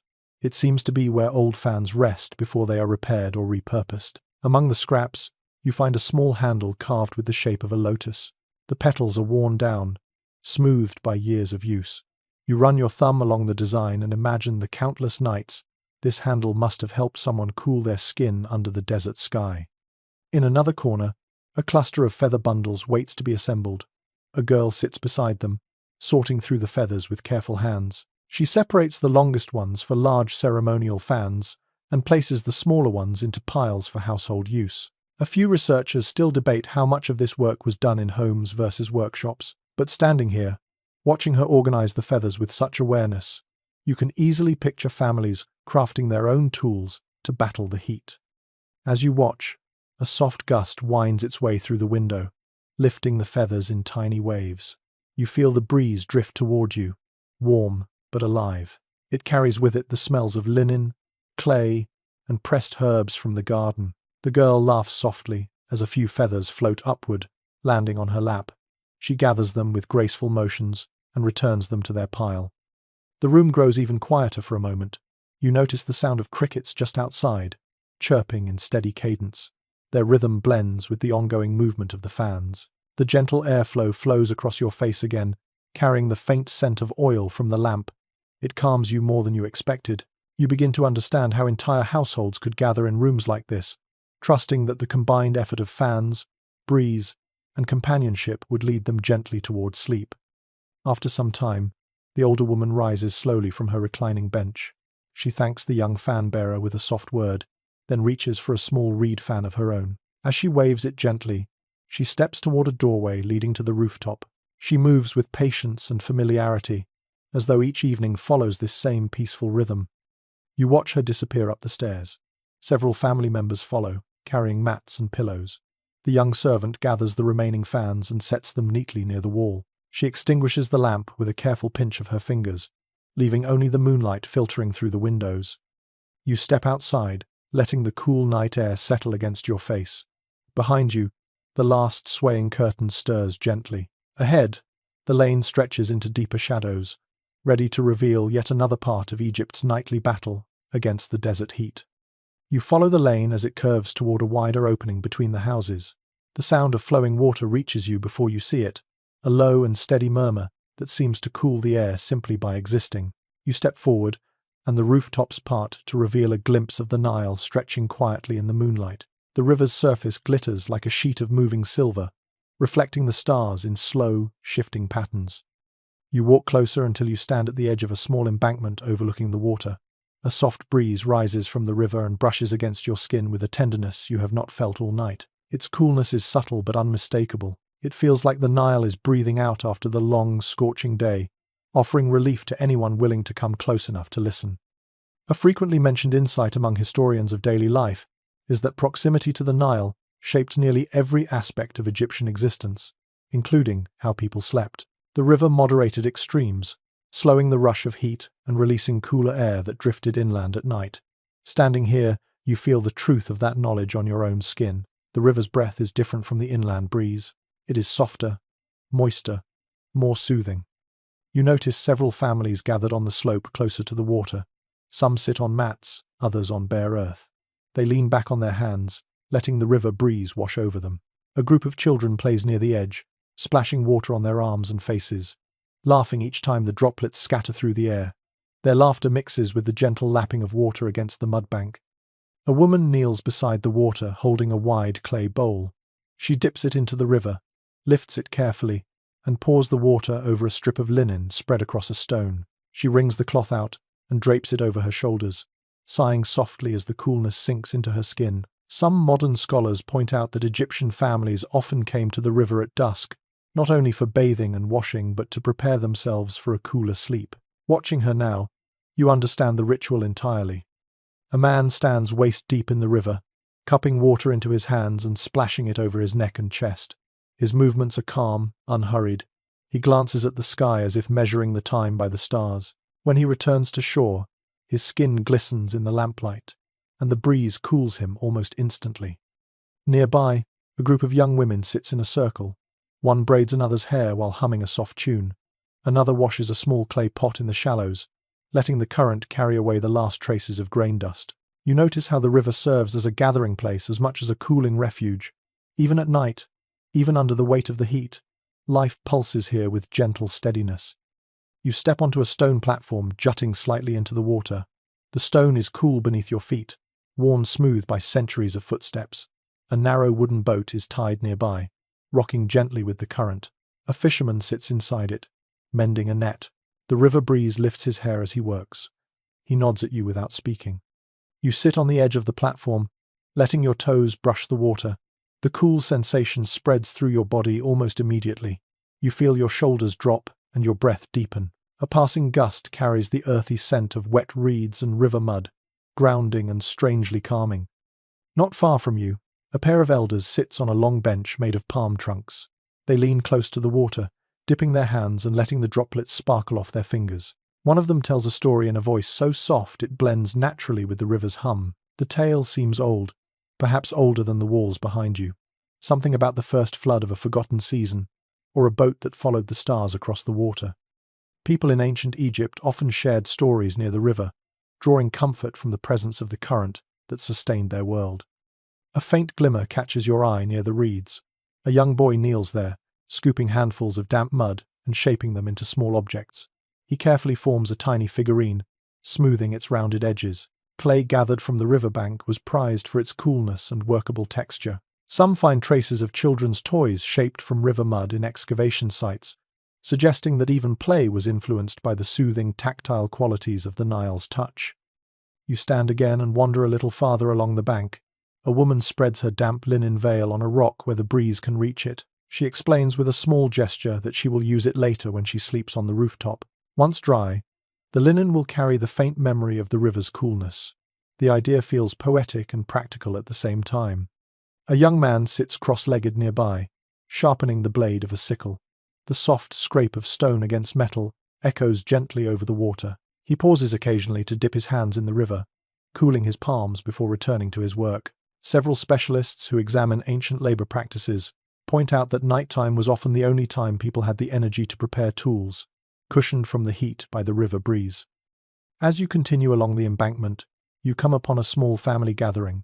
Two parents rest on mats while their children float lotus leaves on the water. The leaves drift like little boats, catching the moonlight on their glossy surfaces. You kneel beside them, watching as each leaf glides toward the reeds. The moment feels peaceful, as if the river itself encourages a slower, more thoughtful pace. The sky stretches above you in deep shades of blue and black. Stars shimmer across the surface of the river like scattered jewels. You feel the coolness of the Nile settling into your skin, sinking deeper than any courtyard breeze could reach. It is a comfort that flows from something ancient and wise. Before turning back toward the village, you pause and place your hand gently on the river's surface. The water moves against your fingers with a quiet whisper. It seems to carry stories, memories, and long-forgotten songs. You withdraw your hand and watch the droplets fall back, becoming part of the endless flow again. You take one last breath of the river breeze, letting its gentle coolness linger. Then you turn away, climbing the path back toward the warm lanes. The night feels different now, calmer, balanced by the memory of the Nile's soothing touch. Ahead, the village waits, carrying the next quiet secret of surviving the desert heat. You leave the riverbank with its drifting coolness and turn back into the village lanes. The air grows warmer again, but now the scents rising around you have changed. Instead of clay and wet soil, you start to notice faint traces of perfume drifting through the night. Something floral, something sweet, something warm and resinous that seems to leak gently from doorways and windowsills. You follow the aroma without thinking, letting your feet guide you deeper into the quiet heart of the settlement. You arrive at a small workshop, bathed in lamplight. Curtains sway gently at the entrance, welcoming you inside. The moment you step through, the air wraps around you like a warm, fragrant blanket. The room glows with soft amber light, reflecting off polished jars, carved wooden boxes, and shallow dishes filled with shimmering oils. You inhale again, and a delicate blend of lotus, myrrh, and honeyed herbs settles in your chest, like a whisper of calm. A young woman stands at a low table grinding something with a stone mortar. She moves slowly, rhythmically, pressing fragrant petals and resin into a fine paste. When she lifts her head, she offers you a tired but kind smile, as if she has been expecting someone to appreciate her work. She scoops the mixture into a small clay bowl and begins pouring warm oil over it with practiced care. The blend releases a wave of scent so soothing you feel your shoulders immediately loosen.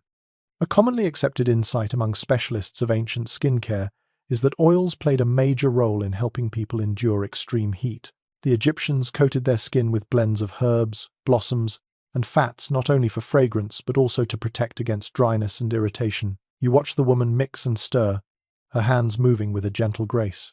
When she brushes a bit of the oil onto the back of her hand to test it, the skin glows with a soft sheen. A girl enters the room carrying a small basket of fresh petals. She empties the petals onto a woven mat, where they scatter like tiny fragments of moonlit color. She kneels to sort them into piles according to their scent and texture. A less widely discussed detail preserved in certain papyrus instructions suggests that different flowers had different cooling properties. Some, when crushed and blended with oil, soothed heated skin. Others offered a scent that eased tension or quieted the mind. Watching the girl separate the petals, you begin to understand how instinctive these choices must have been. On another mat sits a shallow ceramic bowl filled with a pale green mixture. A man kneels beside it, gently stirring the contents with a reed spatula. The mixture looks creamy and cool, almost like a salve. He gestures for you to come closer. When you do, he dips his fingers into the bowl and smears a small amount onto your wrist. It feels soothing immediately, like water turned soft and thick. He smiles with satisfaction. Several researchers who study ancient cosmetic recipes note that balms like this often contained mineral powders or plant extracts that created a mild cooling sensation on the skin. You look up and notice several hanging threads tied with bunches of dried herbs. They sway slightly in the faint breeze that seeps through the window. Their scents mingle with the oils, creating a tapestry of fragrance that feels almost medicinal. A boy climbs a wooden stool to inspect one of the bundles, poking it gently to check its dryness. Some families believed that certain dried herbs purified the air or discouraged pests. Others simply enjoyed the comfort their aroma brought on heavy nights. A woman sits on a reed mat near the corner, massaging oil into her arms with slow, circular motions. Her eyes are closed, and her face carries an expression of deep relief. She rubs the oil into her skin until it glistens, then lifts her arms to let the breeze from the window pass over them. You can almost feel her body cooling through the simple act of relaxation. A teacher of ancient domestic rituals once noted that evening oiling was as much emotional as physical, giving the body a moment to unwind after hours of heat. A large clay jar catches your eye. It is painted with lotus flowers, each petal delicate and curved. You approach it and lean close. The scent rising from it is soft but unmistakably sweet. Inside is a blend that looks slightly thicker than water, shimmering in the lamplight. The woman grinding herbs explains, with a gesture and a few quiet words, that some families kept scented water near their beds to refresh their skin or dab onto linen before sleeping. Even the faintest fragrance could help someone drift into rest despite the warm night. You walk deeper into the workshop and find a small stone basin filled with warm water. A handful of crushed blossoms floats on the surface like tiny boats. A boy stands beside it, dipping cloth strips into the water and wringing them out. He folds each strip neatly and places it on a tray. These cloths, lightly scented and warm, were often laid across the neck and shoulders before sleep. Several modern analysts suggest the warmth might have helped the body release heat, allowing deeper relaxation. Watching the boy prepare them with care, you realize that comfort can come from surprising directions. Near the back of the room sits a woman holding a delicate wooden comb. She dips the comb into a shallow bowl of perfumed oil, then begins working it through her daughter's hair. Each stroke releases a soft scent that drifts through the air. In ancient households, oil was not only for skin but also for smoothing hair, reducing frizz, and offering a cooling sensation as the breeze passed across the scalp. The mother hums quietly, and the girl leans into the motions, half asleep already. You notice a small clay burner near the wall with a glowing ember in its center. The faint smoke rising from it carries the fragrance of frankincense. Some experts continue to discuss whether these burners played more of a spiritual role or a practical one. Perhaps both. The smoke may have signaled protection, purification, or even a simple hope that the room would feel more restful. Whatever its deeper meaning, the scent creates a feeling of grounded calm that settles in your chest. You wander to a narrow shelf near the window where tiny jars are lined up in a neat row. Each one contains a different oil or salve. You pick one up and remove the stopper. The scent is sharp and invigorating, like crushed peppermint. Another jar smells warm and earthy, like cedar. A third carries the soft sweetness of rose. You imagine families selecting oils according to their needs, something soothing for a restless child, something strong to revive tired limbs, something delicate to help ease the mind toward dreams. A small inscription painted on one jar intrigues you. It resembles a symbol associated with a household deity, perhaps suggesting the oil was offered as gratitude after a day of harsh heat. You are reminded that comfort and spirituality often intertwined. Oils were not merely tools, but expressions of care, healing, and connection. A faint rustle behind you draws your attention. A woman enters holding a bundle of fresh lotus petals. She arranges them in a bowl, sprinkling them with a few drops of scented water. The bowl glows softly under the lamplight, and the petals release a fragrance so gentle it almost feels cool. Many ancient references speak of lotus blossoms as symbols of renewal, calm, and rebirth. Standing near them now, you feel a soft wave of peace rise through your chest. The workshop quiets as the night deepens. Lamps flicker lower, voices soften.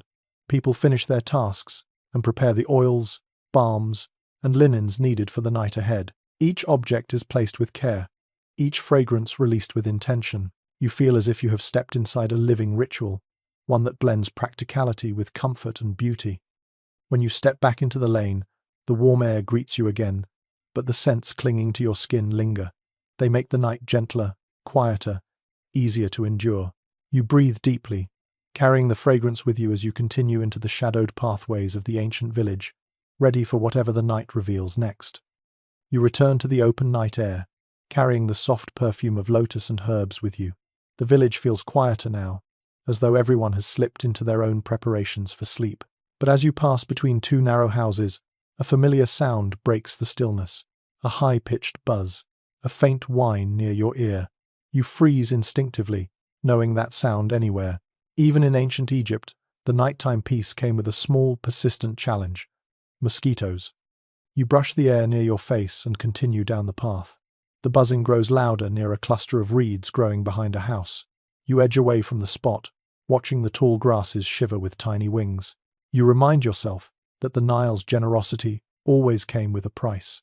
Warm water and still pools, created the perfect gathering places for these unwelcome nighttime visitors. As you walk, you spot a family gathered outside their doorway. The father holds a clay bowl filled with smoldering herbs. He waves the bowl gently, so the scented smoke drifts around the entrance. One broadly supported observation from Egyptologists is that Egyptians used fragrant smoke to discourage insects long before nets or screens existed. The aromas of myrrh, coriander, and certain grasses naturally irritated biting pests. Watching the smoke curl upward now, you see how the practice lived in every household. The mother steps aside to hang a thin linen curtain across the doorway. The cloth is soaked in a mixture of oils. You lean in for a closer look. It smells faintly of mint and something sharper, perhaps a crushed seed. A lesser highlighted detail in some translations of household texts suggests that oil-infused linens served as insect barriers and also masked the scent of sleeping bodies. Whether the logic was scientific or instinctual, the method seems clever. A child emerges from the house carrying a small clay pot filled with sand. She places it on the ground and taps the edge with her hand. You watch as a few larger insects land near the pot, drawn to something inside it. The girl covers the pot quickly, trapping them. You're not entirely sure what lured them there, but you have read accounts from certain archaeological notes that mention bait pots filled with sweetened sand or resin to draw pests away from sleeping areas. The practice seems simple and oddly charming. You move deeper into the village and notice more families taking their own measures. A man sitting beside a rooftop ladder smears a mixture of crushed basil and oil along his arms and legs. He rubs it in thoroughly, making sure every patch of skin is covered. He catches your eye and raises the bowl for you to smell. The aroma is sharp, cool, and slightly bitter. Several modern botanists suggest that basil and similar herbs may have had mild repellent properties. Even if the effect was partly psychological, it gave people a sense of protection during the warm nights. You pause near a wall where someone has hung a cluster of dried garlic bulbs. The smell catches you by surprise. You tilt your head, wondering whether it was used for mosquitoes or simply stored here for cooking. Some experts remain undecided about whether garlic was used as a repellent or merely as food storage, but you can imagine someone believing in its protective scent on nights when insects gathered in relentless clouds. Ahead, you see lantern light spilling from another doorway.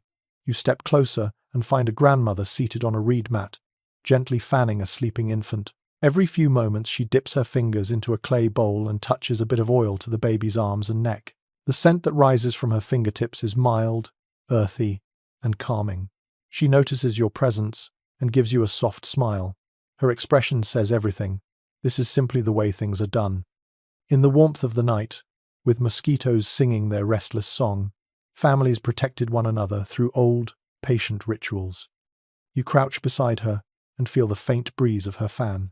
It is gentle, steady, and warm. But as it moves across the oil she applied, it seems to carry the fragrance outward, creating a small barrier around the child.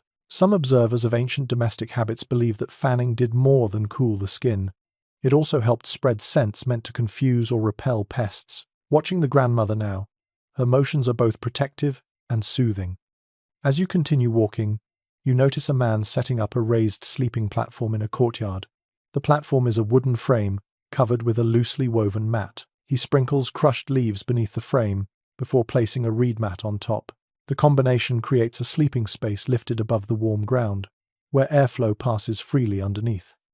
A few entomologists who have studied ancient practices propose that sleeping elevated reduced the number of bites simply because insects gathered near stagnant air closer to the earth. Whether or not he believes the reasoning, the man clearly trusts the habit. Nearby, a woman hangs a thin net, made of fine woven threads above her sleeping spot. The net sways lightly in the breeze. You study its pattern. The weave is imperfect, but tight enough to discourage larger insects when suspended correctly. Nets like this rarely survive in archaeological contexts, but some depictions in art hint that Egyptians may have used similar coverings. As she tucks the edges into small clay weights on the ground, you sense her confidence that she will rest undisturbed. At the edge of the courtyard, two boys sit crushing herbs with smooth stones. Their mother adds a handful of dried flowers and mixes the blend into a shallow bowl with water. The aroma that rises is sharp and resinous.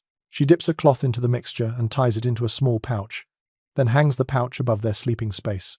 The smell fills the air immediately. Some chemical analyses of ancient residue suggest that Egyptians experimented with various aromatic combinations as protection. Watching this family prepare theirs gives life to those scholarly speculations. You wander toward another house, where a man is stacking fresh reeds near the door. He gestures for you to touch one. The reed is brittle near the top, but moist and cool near the base. He explains through a series of gestures that reeds taken from wetter marshes produce a fresher scent and may discourage insects. Whether this idea was superstition or early ecological observation remains uncertain among researchers, but you can smell the difference in the air. You find yourself swatting at a mosquito buzzing persistently near your ear. Despite the cooling tricks, the insects still find their way around. You laugh softly to yourself. Some things never change, even across thousands of years.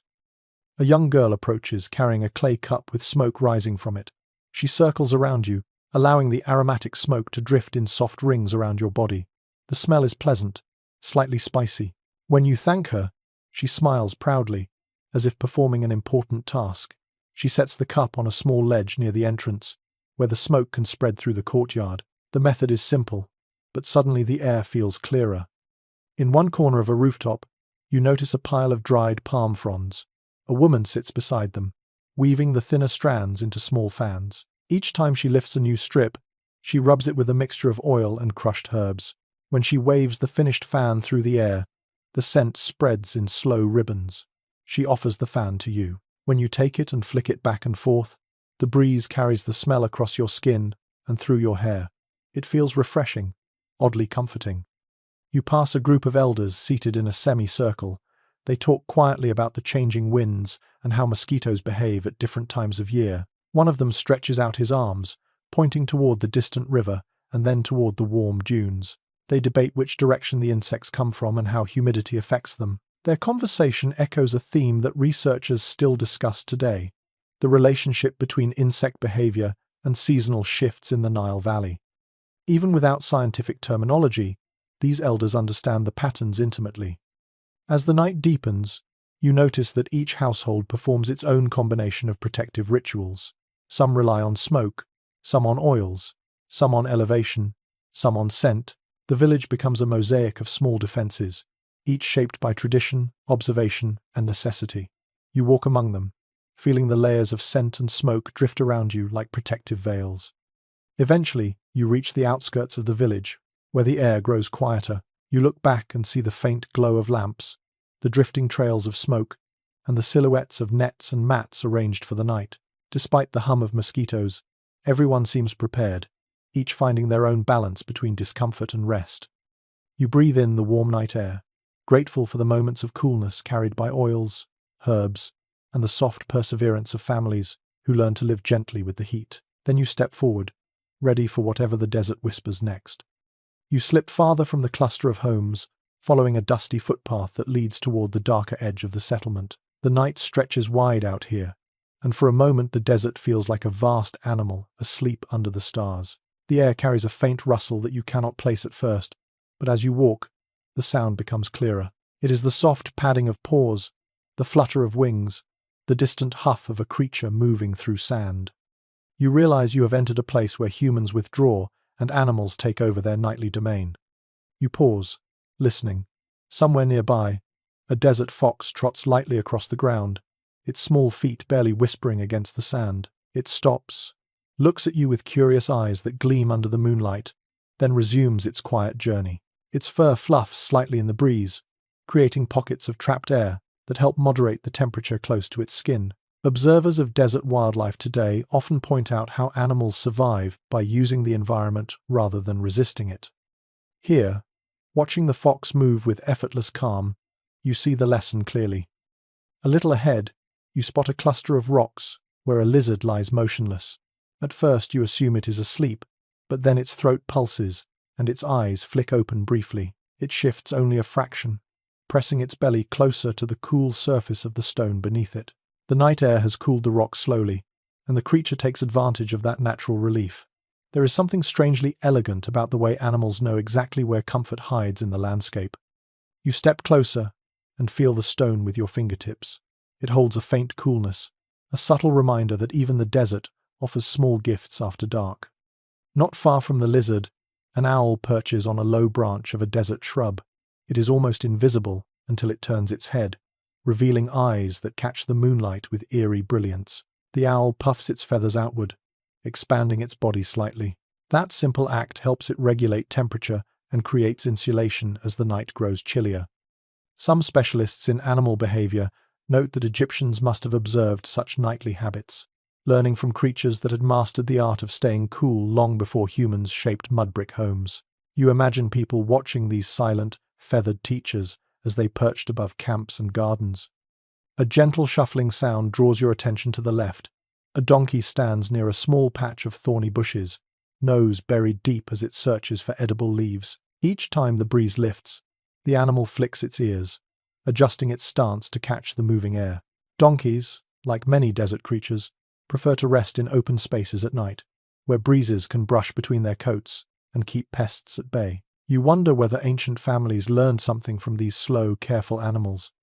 The way they chose sleeping spots, the way they oriented themselves to the wind, the way they trusted the night to care for them. As you continue walking, you notice a faint trail leading between two low dunes. You follow it out of curiosity and soon reach a small clearing where several goat tracks cross in winding, looping paths. The sand here holds tiny pockets of coolness, where animal hooves have pressed deeper into the ground. When you crouch to touch one, you feel that the sand underneath is cooler than the surrounding surface. People in Egypt must have noticed this too. Some archaeological interpretations suggest villagers occasionally gathered cooler sand from shaded spots or animal trails to spread beneath sleeping mats. Whether this was common or rare remains uncertain, but the logic feels entirely possible beneath your fingers. A sudden flutter of wings overhead makes you look up. A small bat swoops in a quick arc across the sky, tracing a looping pattern as it hunts for insects. The bat's movements are swift, controlled, and nearly silent. You watch it glide, twist, and vanish into the darkness. Bats thrive in desert heat by sleeping in shaded crevices by day and staying active through the coolness of night. That stark division between day and night mirrors how Egyptians shaped their own routines, shifting difficult work to early morning or evening hours, saving rest for the moments when the world softened. You move toward a cluster of palm trees near the far edge of the clearing.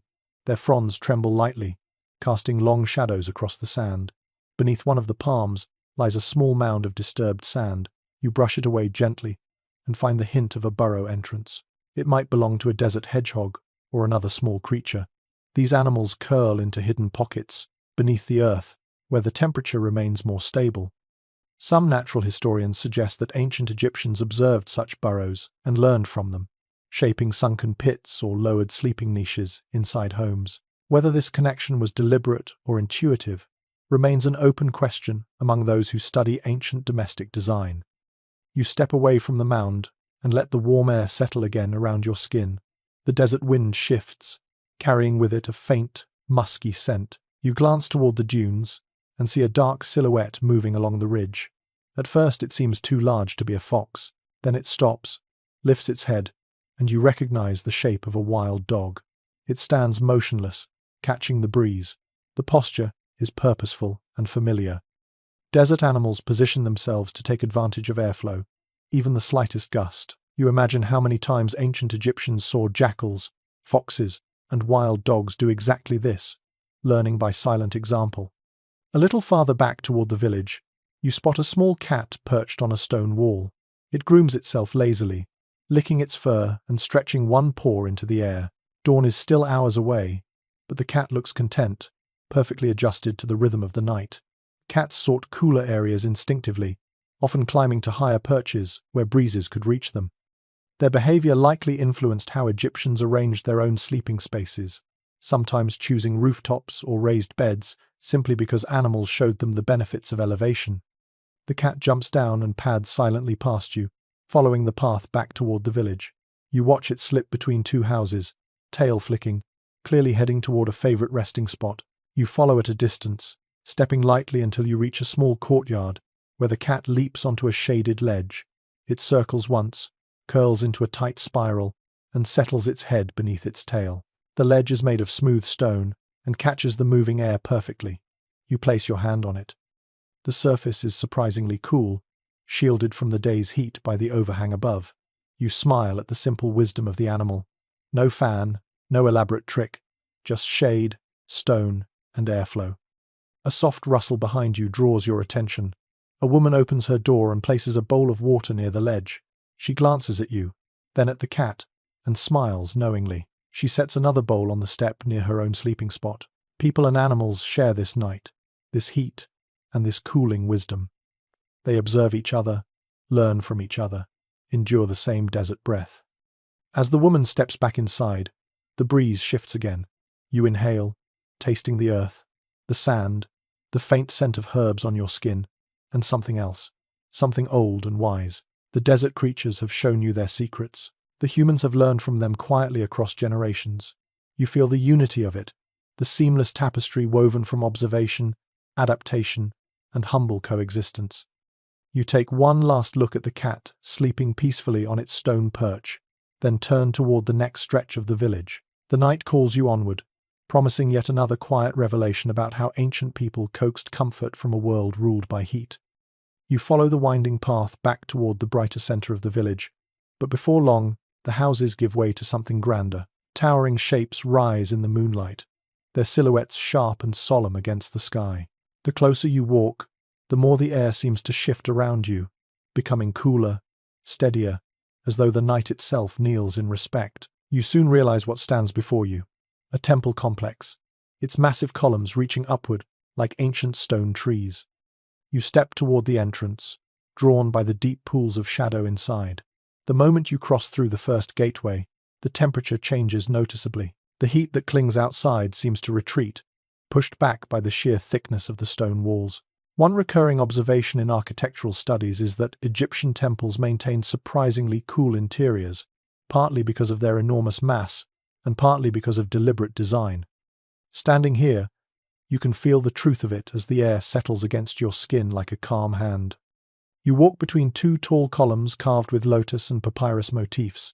Their surfaces are cool to the touch, chilled by hours of shade and deep stone density. You glide your fingertips along one of the carvings, tracing the outline of a petal. The stone responds with a cool pulse, as if the building itself breathes slowly in the heat. Inside the open courtyard, you spot a priest moving silently with a clay jar in his hands. He pours water onto the temple floor in thin arcs, creating glistening trails on the stone. The water evaporates slowly, releasing faint coolness into the air. A practical technique often described in ancient temple records mentions that priests regularly watered stones not only to purify sacred spaces, but also to cool them. Here, with the night pressing gently against your shoulders, the method feels both spiritual and practical.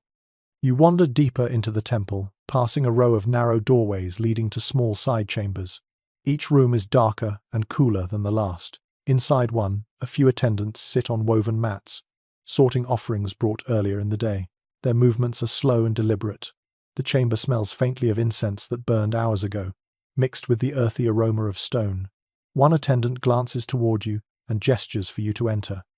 You step inside, and the room embraces you with a coolness almost startling after the desert air. The attendant points to the ceiling where narrow slits allow small threads of moonlight to trickle in. These slits encourage upward airflow, creating subtle circulation in otherwise enclosed rooms. A number of architectural specialists comment on how ancient builders used height, shadow, and selective openings to manipulate air movement inside temples. Here, the idea feels almost instinctive, carved into every stone joint. In the chamber's corner, a priest sits on a low stool preparing incense for the next morning.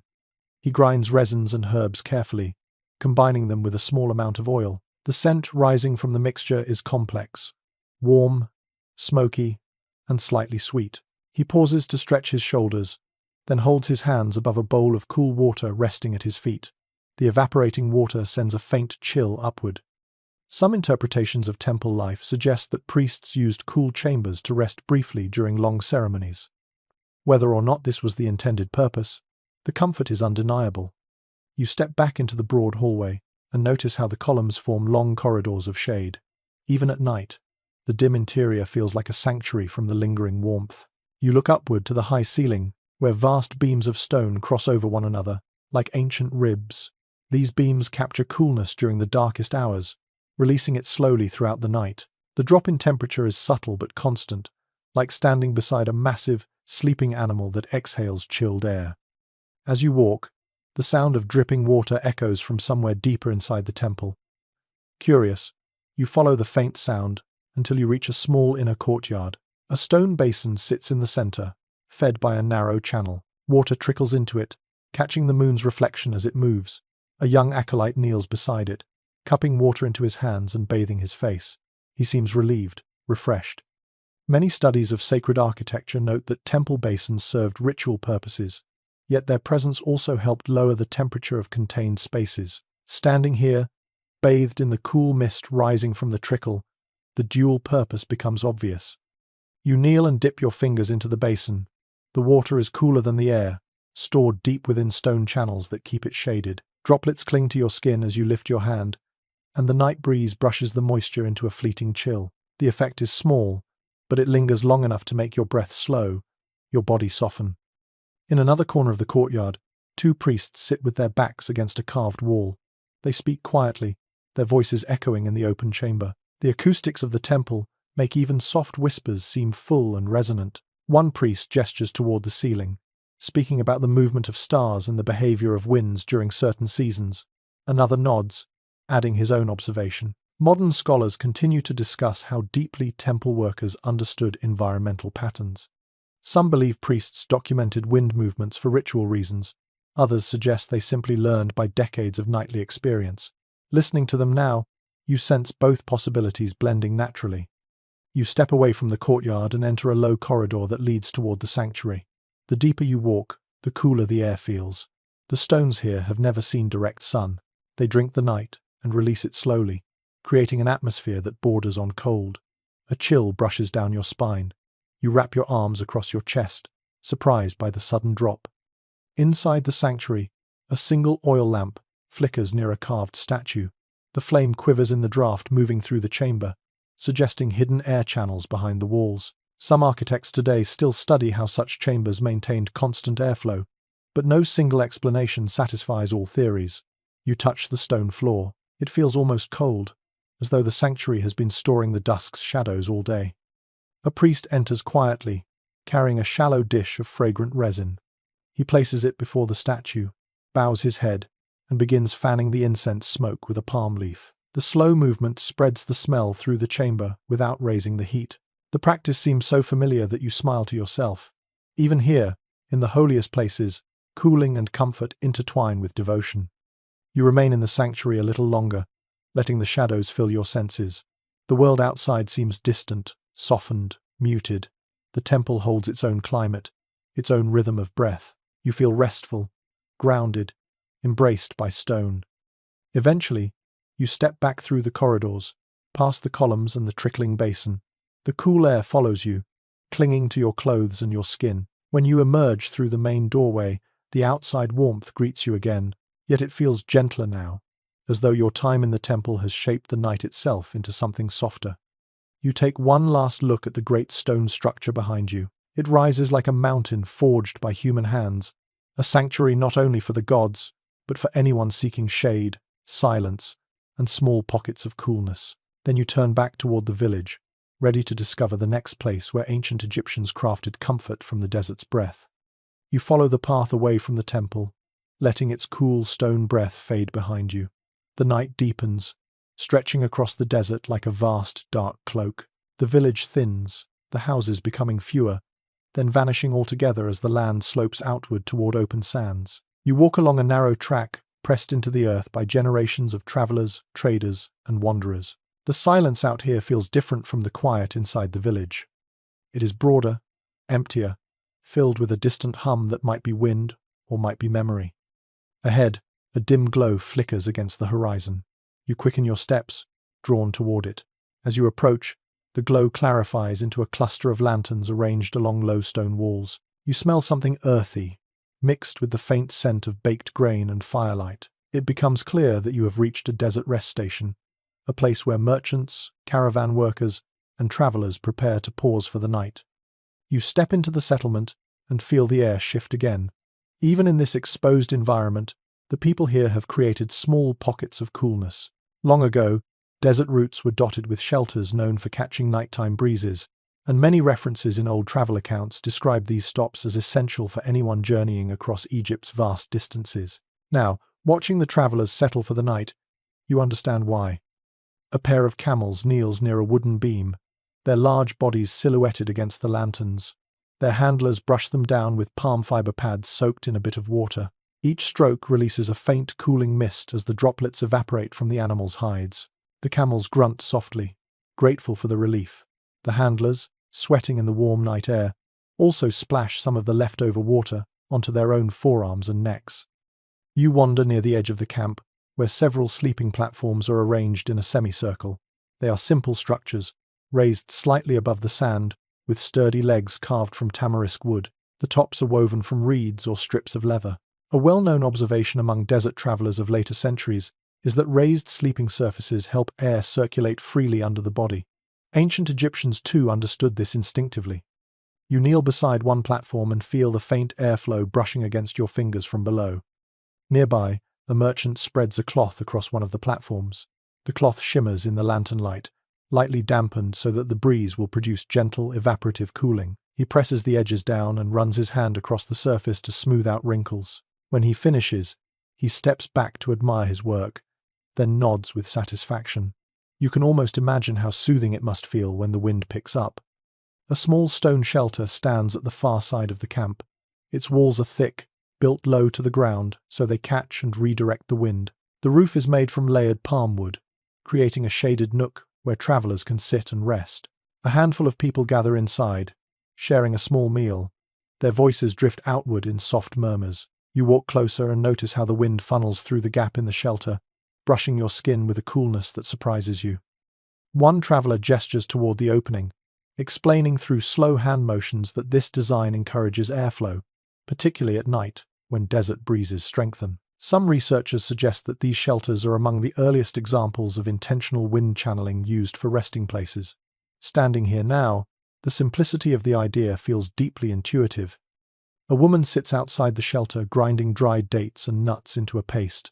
She mixes in a little water and rolls the mixture into small spheres. These will become the night's travel food. She wipes sweat from her brow and pauses, positioning herself so the wind hits her directly. Her expression softens as she leans into the breeze. You notice that she has placed her mat beside a stone block that casts a long shadow. Even after sunset, a shadowed surface retains some coolness. She presses her hand against the block, then rests her elbows on it. You mimic her gesture and feel the faint chill lingering in the stone. A curious setup near the edge of the camp catches your eye. Several pottery jars sit inside a shallow pit dug into the sand. The pit is lined with woven mats that have been dampened with river water or perhaps water from a nearby well. A young man pours more water into the pit, letting it soak the mats. The jars remain cool inside the moist enclosure. Some field researchers documenting desert travel routes point out that such pits acted like primitive cooling cells, lowering the temperature around stored water or food. Leaning closer, you feel the coolness rising subtly from the ground. A soft braying draws your attention. A donkey stands tied to a wooden post, stamping its feet rhythmically. A woman kneels beside it, rubbing its legs with a cloth dipped in water. She continues gently, whispering to the animal. The donkey calms and lowers its head. The woman wipes her face with the same cloth, and you can see how the faint coolness restores her. You step toward the lantern-lit gathering where a group of men sits on woven mats arranged in a circle. They speak about their day's travel, the intense sun, the demands of the dunes. One older man gestures toward the low stone shelter and says something that makes everyone chuckle. Though you cannot catch every word, it seems he is joking about how travelers always claim to understand desert winds better than the wind understands itself. Another amusing detail occasionally referenced in translated writings is that travelers often argued playfully about which winds were favorable for sleeping or boiling water. Hearing their laughter now, you see the truth in that light-hearted spirit. In the center of the circle sits a clay bowl filled with water. Occasionally, someone dips their fingers in and flicks droplets lightly across their arms. They share the bowl without hesitation, as though understanding that this brief refreshment belongs to everyone. A traveler seated closest to you lifts the bowl and sets it in your hands. You dip your fingertips in and let the moisture cling to your skin. A breeze sweeps across the camp at that moment, carrying the coolness through your arms like a grateful sigh. A young boy drags a small wooden chest closer to the windward side of the shelter. When he opens it, a stack of light linen wraps spills out. He takes each wrap and shakes it gently so the air can pass through its fibers. Then he lays them neatly on the sleeping platforms. A few experts who study travel culture suggest that merchants and caravans kept special linens reserved for nighttime rest. These linens would absorb the last traces of evening coolness and comfort the body as the wind moved through the camp. You walk back toward the center of the station, where a pair of travelers has begun lighting incense in a shallow dish. The smoke rises in delicate threads, carrying a faint aroma of juniper. It spreads slowly through the camp, calming the air and helping ward off insects drawn to the scent of food or sweat. While incense often held ritual significance, it also served an undeniably practical function during desert travel. The smell mingles with the wind and reaches your nose with subtle sweetness. Another traveler unrolls a mat woven from reeds and places it atop a wooden slat frame. He pats the surface once and nods. Then he gestures for his young daughter to lie down. She climbs onto the mat and stretches out, smiling as the breeze brushes her hair. The father sits beside her, waving a small reed fan lightly across her forehead. You watch the two of them share this simple moment of nightly routine, the desert air soothing their sun-warmed skin. You wander to the outer edge of the rest station where the lantern glow fades. You look back at the camp and see a quiet community forming around the breeze and the night. Travelers share food, cool their skin, soothe their animals, and make small improvements to their sleeping spaces. Everything here is shaped by survival, but also by companionship and shared understanding. The desert around you hums softly.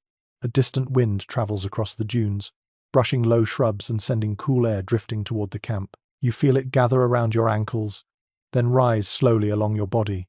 You breathe in the night and step forward once more. The world feels wider out here, yet more intimate at the same time. And as you continue walking, you know you are following the same rhythms that countless travelers once knew, pursuing coolness through the desert, one quiet step at a time. You walk back toward the glow of the village, letting the desert rest station fade into the darkness behind you. As the path curves between clusters of mud brick walls, you begin to notice how the shapes of the houses subtly change. Some homes face slightly east, others tilt their windows toward the prevailing breeze. The alignment feels deliberate, as though each building carries quiet instructions whispered by generations of builders. You quicken your pace with renewed curiosity, sensing that you are entering a part of the settlement shaped not just by necessity, but by deep thought. The houses here look unassuming at first glance, plain structures softened by moonlight. Yet as you stand still, letting your eyes adjust, you begin to see the careful choices that govern their design. Doorways sit in shadowed niches. Windows are small, placed high, angled to capture passing airflow while avoiding the brutal afternoon sun. Roofs extend slightly beyond the walls, casting shade at precise hours of the day. You run your fingers along one exterior wall and feel its coolness lingering from the earlier evening. It is a quiet testament to the craft of the people who built it. A broadly accepted observation among architectural historians is that ancient Egyptians understood passive cooling long before the term existed. Their homes were shaped to cooperate with the desert's natural forces rather than resist them. Standing here, surrounded by structures that seem to breathe with the night, you feel that wisdom pressing gently against your thoughts. You step into a narrow lane, bordered by closely placed houses. The passageway funnels the wind, turning even a faint breeze into a soft current that brushes your cheeks. A man carrying a basket of pottery walks past you, his tunic fluttering lightly from the airflow. He glances back with a small smile, as if he knows you've discovered one of the village's hidden comforts. These tight lanes serve as wind corridors, cooling the air long after the sun sinks below the horizon. As you continue forward, you reach a wide courtyard, surrounded by 3 houses. A family sits on woven mats in the center, their faces turned toward a small window, positioned high along one wall.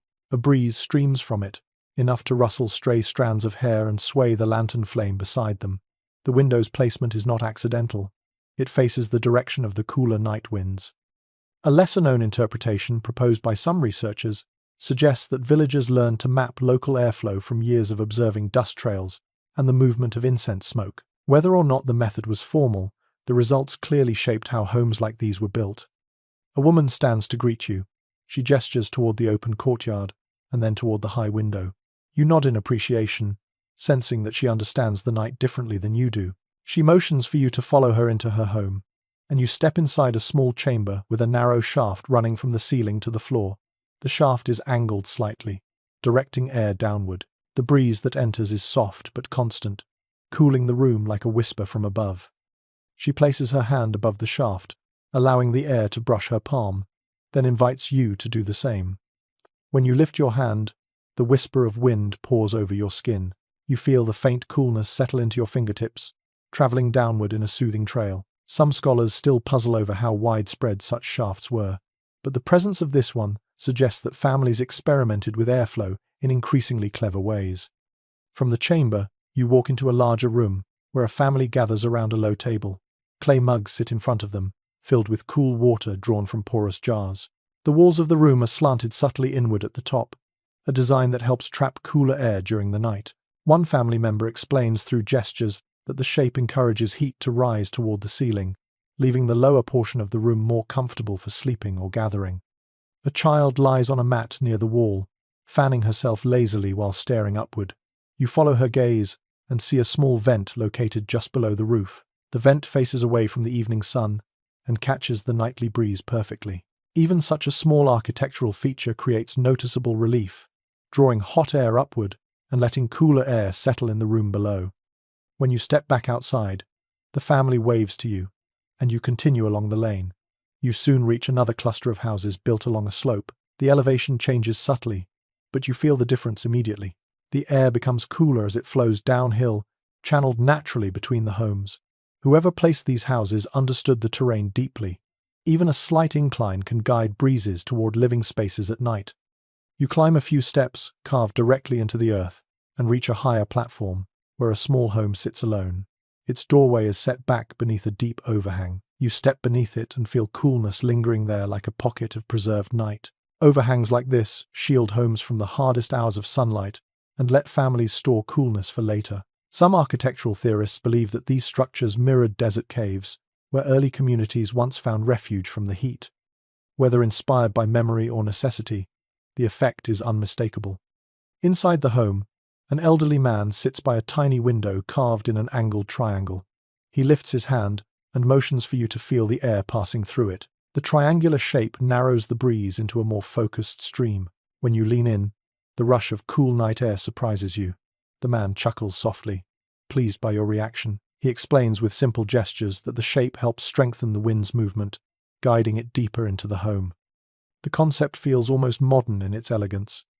As you leave the home and walk back into the open area, you notice how the settlement's layout encourages air to move like water through channels. Lanes are oriented in multiple directions, some angled toward the river winds, others toward desert breezes. This thoughtful arrangement creates pockets of differing temperatures depending on the time of night. You stop in one such pocket where the breeze quiets, then walk a few steps and feel it return in a sudden, welcome rush. A young woman passes by carrying a basket of reed strips. She pauses to show you a small sketch drawn with soot on the side of a wall. The sketch depicts a home with arrows, indicating the direction of airflow. It looks like a child might have drawn it, but she taps the drawing proudly. The implication is clear. Even the youngest villagers learn how their homes breathe and how to position sleeping spaces to best catch the cooling night winds. You wander to another dwelling, this one built with a second level that opens onto a spacious rooftop. As you climb the steps, the wind strengthens. When you reach the top, you see how the upper walls are angled outward slightly, helping lift rising warm air away from the sleeping area. You lie a hand against the parapet and feel the coolness trapped in its shaded face. A young boy sits nearby, adjusting the angle of a cloth hung between two poles. The cloth acts as a wind sail, catching breezes and directing them toward the sleeping mats arranged neatly along the floor. His careful attention makes you smile. Looking over the rooftops, you see patterns repeated again and again. Shade where it's needed, openings where the wind moves, materials that hold coolness, shapes that guide air rather than block it. The entire village is like a living organism adapted to breathe with the desert, exhaling heat, inhaling night. A final gust sweeps across the rooftops, carrying with it the scent of river water, dust, and faint perfume from the households below. You breathe deeply, feeling the coolness sink into your chest. Then you step toward the ladder, ready to climb down into the next chapter of the ancient night. where comfort is found not in escape from the environment, but in harmony with it. You climb down from the elevated home and drift into another stretch of winding lanes. The night has deepened into a thick, velvety quiet. Yet, in the distance you hear soft footsteps, laughter, and the clinking of pottery. You follow the sounds until the houses fall away again, and a cluster of flat rooftops rises before you, glowing softly under the moon. These roofs look connected, almost like an extended open terrace that belongs to the whole neighborhood rather than any single household. You step onto the nearest rooftop and immediately feel it. The air here moves with a different rhythm. Cooler, freer. You walk farther in, and the space opens up into a wide, shared area where several families have gathered. Woven mats lie side by side. Lanterns glow at the edges, and groups of neighbors sit in circles, talking in gentle voices. You realize you have entered one of the community rooftop spaces that form the heartbeat of nighttime life.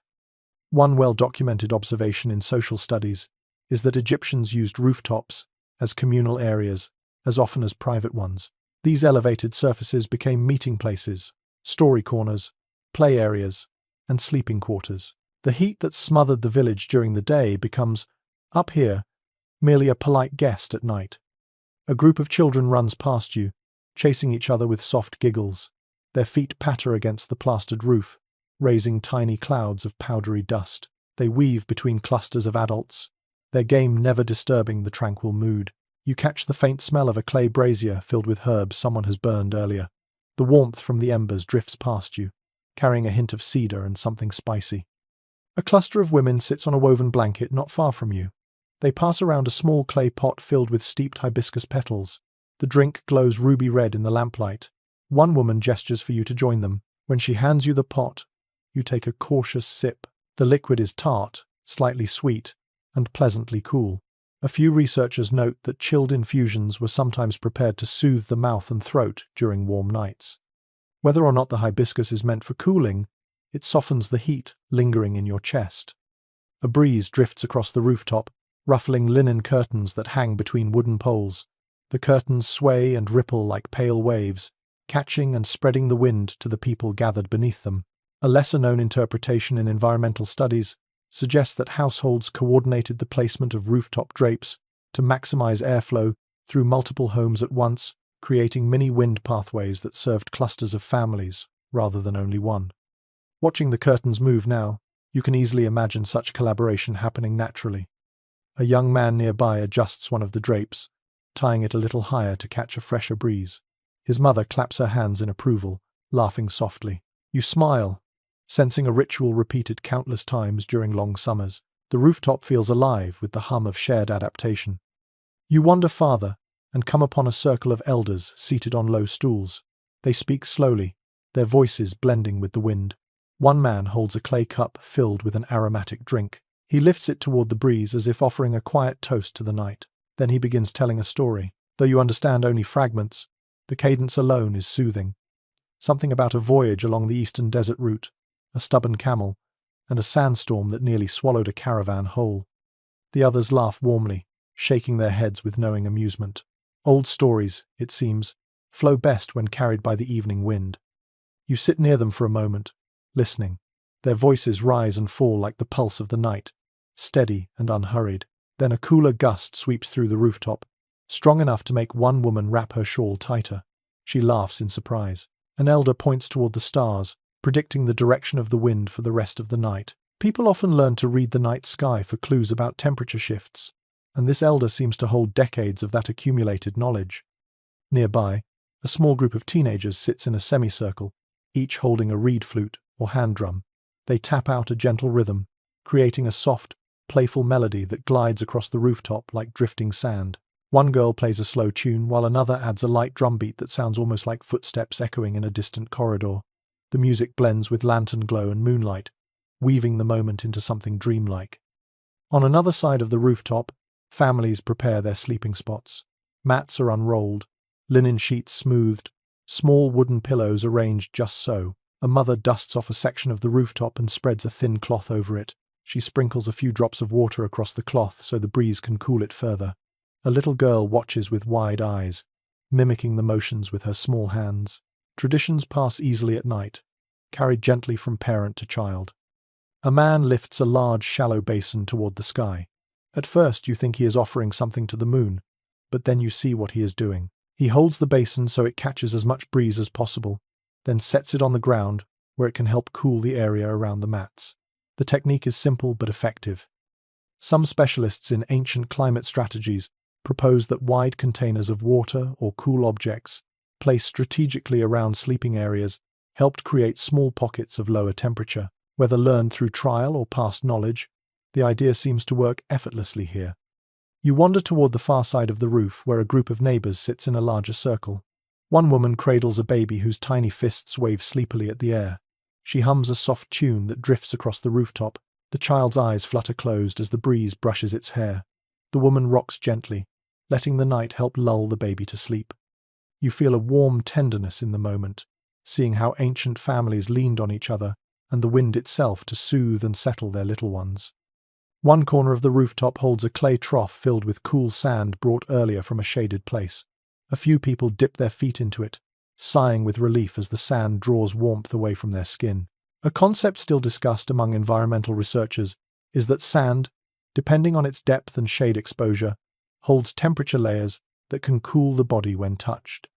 Watching the villagers sink their toes into the trough, you see how simply and naturally such knowledge turns into nightly practice. A faint chorus of crickets rises, blending with the murmurs of conversation. The rooftop glows with lantern light as people finish their preparations. Soon the chatter quiets, replaced by the gentle rustle of bodies settling into their mats. A father stretches out beside his son, adjusting a linen sheet to catch the wind. A group of women nestles together under a wide cloth hung between two poles. Children nestle against their parents. The wind shifts again, brushing across the open space like a wandering spirit. You lie down on a spare mat someone motions for you to use. The surface is firm but comfortable, the weave allowing the air to move underneath. You rest your head on a small wooden support and look up.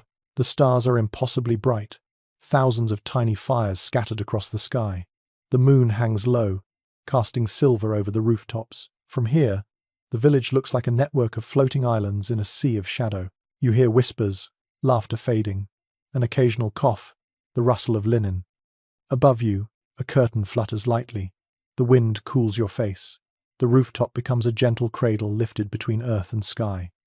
You remain there a moment more before rising again, ready to follow the night as it guides you toward the next quiet discovery waiting among the ancient walls.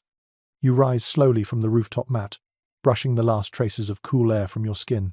The village has grown quieter still, drifting toward that deep hour of night when most tasks are finished, most conversations have softened, and the world feels suspended in gentle breath. You make your way down a short staircase into a narrow lane, letting your feet follow the faint echoes of distant movement. Somewhere ahead, you hear the rhythmic thud of something heavy being set down, followed by quiet voices murmuring with familiar fatigue. You turn a corner and find a group of workers gathered near a low courtyard. Some sit, some stand, some stretch their arms slowly, as though easing out the stiffness of a long day. They wear expressions that mix exhaustion with calm recognition. This, you realize, is a moment repeated throughout Egyptian life. The transition from labor to rest, when the heat finally releases its hold and the body remembers its own weight. You step closer, unnoticed for a moment, observing how each person settles into the coolness of the night. A point frequently echoed in studies of ancient labor patterns is that Egyptians often adapted their working hours around the sun. Heavy tasks began early at dawn, paused during the brutal midday hours, then resumed briefly before sunset. The night, therefore, became essential not just for sleep, but for recovery, socializing, and resetting the rhythms of the body. The workers before you embody this balance perfectly, stretching out sore muscles as the desert breezes smooth the heat away. You watch as a man leans against a mud brick wall, his chest rising and falling in long, steady breaths. He wipes his brow with a strip of linen and glances upward, as if surprised by the gentle wind brushing his face. A young woman sits nearby grinding grain in a small quern, not for work but for the evening meal. Even though the hour is late, her motions remain methodical. She pauses only to fan herself with a reed mat, inviting the moving air across her shoulders. Near the center of the courtyard stands a simple wooden rack hung with wet cloths.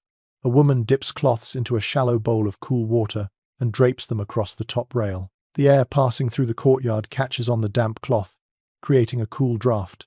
A little boy runs beneath the cloths repeatedly, laughing as the moisture cools his hair.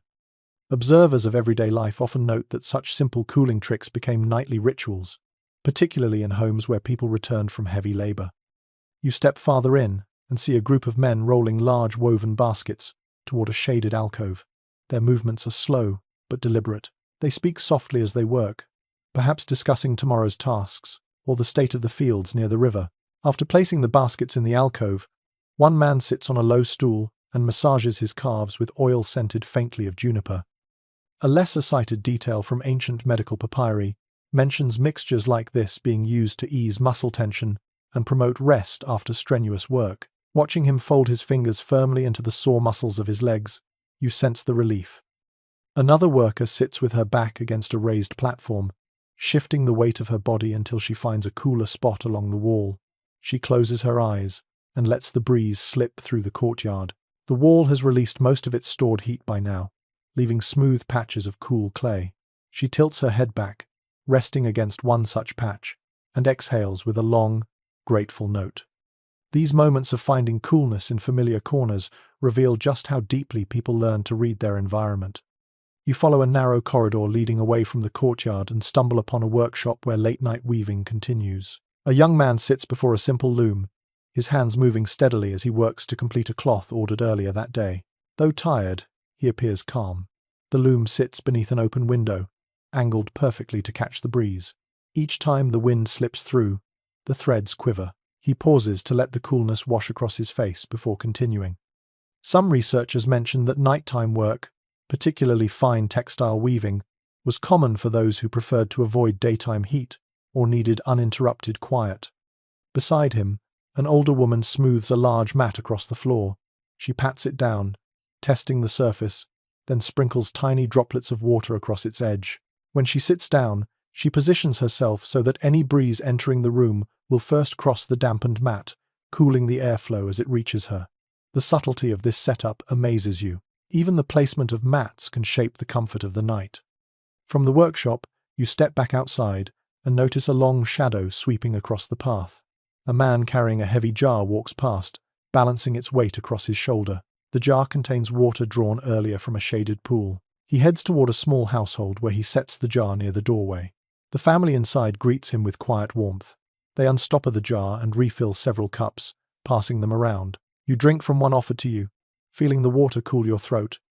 Though only slightly cooler than the night air, it feels restorative. A gentle melody draws your ear. In another courtyard, a group of workers sits together softly singing.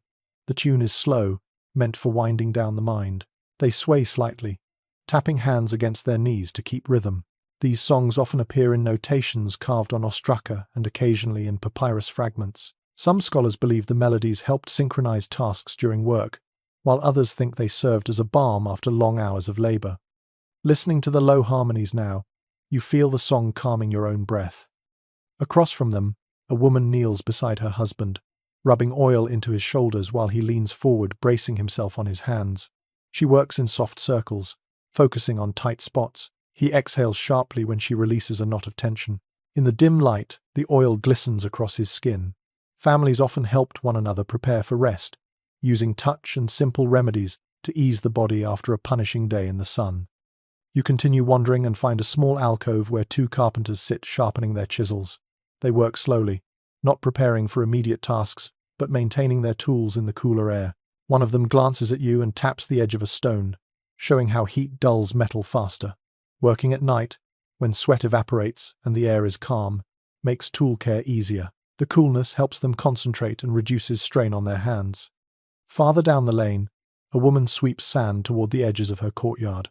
The sweeping is slow, rhythmic, like a meditative act. She lifts the broom occasionally to stretch her back. When she finishes, she sits on the step and dips her hands into a bowl of water. She rubs a squeeze of scented oil between her palms, lifting her hands to her face as the aroma opens her breath. These gestures feel like signals to the body. The day is ending. Rest begins now. You step closer to another home where a family gathers around a low table, not for food but for planning. They discuss tomorrow's tasks. Who will work in the fields? Who will fetch water? Who will tend the animals? Their tone is calm, almost sleepy. A teacher of ancient domestic rhythms once wrote that nightly planning helped families feel grounded and prepared, especially during the hottest seasons. Watching them now, you recognize how essential such quiet rituals must have been. As you leave the area, a faint breeze sweeps down the lane, brushing against your arms, carrying the scent of oil, sweat, earth, and the faint sweetness of flowers lingering from earlier workshops. You pause, closing your eyes, letting the air glide across your skin. The coolness calms the mind, eases the muscles, and carries you with it into the next turn of the village. You take a breath, the night growing deeper around you. Families wind down, laborers soften into rest. Each step you take follows the unseen rhythm of thousands of years of work days, ending under the same moon, the same stars, the same patient breeze guiding tired bodies towards sleep. You move away from the quiet courtyard, where the workers rest, and follow a narrow footpath that winds uphill toward a darker silhouette rising against the moonlit desert. At first, you think it might be a formation of natural rock, but as you draw closer, the shapes sharpen into deliberate lines and carved openings. The air grows cooler with each step, slipping along your skin in thin streams. Soon you realize you have reached one of the cliffside dwellings where some Egyptians made their homes against the limestone hills that frame the Nile Valley. The ground beneath you changes texture, becoming firmer and smoother as you approach the stone face. You touch the rock and feel its lingering coolness. The cliffs, shielded from hours of direct sunlight by their own mass, create a natural reservoir of lower temperatures. Entire communities sometimes formed near these slopes, taking advantage of their protective embrace. A commonly accepted insight among archaeologists is that cliffside homes enjoyed naturally moderated temperatures, warmer in winter and cooler in summer. Standing here, your hand pressed against the stone, you sense the truth of that clever choice. You spot a narrow doorway carved directly into the rock. A small oil lamp flickers inside, casting a golden halo around the entrance. You duck in and find yourself standing in a cool interior chamber carved with simple strokes. The walls are smooth, shaped by human hands. A woman sits inside grinding barley, the steady scrape of stone against grain echoing softly. She looks up at you, smiles, and motions for you to sit. You lower yourself onto a woven mat and immediately feel the difference beneath you. The floor is cool, almost chilled, storing the night's quiet breath. She gestures toward the walls, explaining with subtle motions how the stone helps regulate the temperature. You run your palm along the surface. It feels like the inside of a cave, somehow simultaneously grounding and comforting. A boy runs past you, laughing softly as he carries a clay jug. He sets it in a hollow, carved into the wall, a carved niche that acts almost like a natural cooling shelf. A detail noted in some household excavations suggests that families often used rock alcoves to store perishables, since the temperature remained lower there than in open air. You follow the boy deeper into the dwelling. The carved corridor opens into a second chamber, illuminated by a steady flame. Two men sit repairing fishing nets, their voices murmuring in calm tones. The nets rest beside a small pile of river reeds. One man drapes the half-mended net across a low rock shelf to check its length. The breeze circulating through the corridor cools the fibers as they work. He gestures at the air and speaks of how wind flows differently along stone compared to open sand. Observers of ancient daily life sometimes note that people living near cliffs became skilled at reading air patterns, using shadows and dust trails to predict cooling currents. You continue walking and reach a ledge where the dwelling opens directly onto a steep drop. A simple railing made of bound branches guards the edge. From here, the entire village below looks like a quiet constellation of lanterns drifting across the desert floor. You lean forward slightly and the wind rolls upward from the valley, brushing your face with surprising coolness. The cliffs channel the breeze in steady upward drafts, creating natural ventilation for the people who live here. Several environmental studies mention this phenomenon, describing how the upward flowing air acted like a night-long gift for the households carved into the stone. As you stand there, feeling the wind dance across your skin, a young girl places a dampened cloth over the railing to let the air cool it further. After a moment, she drapes the cloth over her shoulders and sighs in relief. It seems such a simple trick, yet the effect is immediate. She laughs softly, motioning as though to say the breeze here is stronger than anywhere else in the village. You believe her instantly. She leads you a few steps deeper, showing you an opening carved high in the wall. It acts as a vent, further drawing in cool air and allowing warm air to escape upward. A number of researchers still discuss how intentional such designs were, or whether they developed gradually as families recognized which shapes brought comfort. Standing here, you suspect the truth lies in a blend of intuition and experience. When you live inside stone, you learn quickly how to let it breathe. In a corner of the chamber, an older woman sits cutting strips of cloth.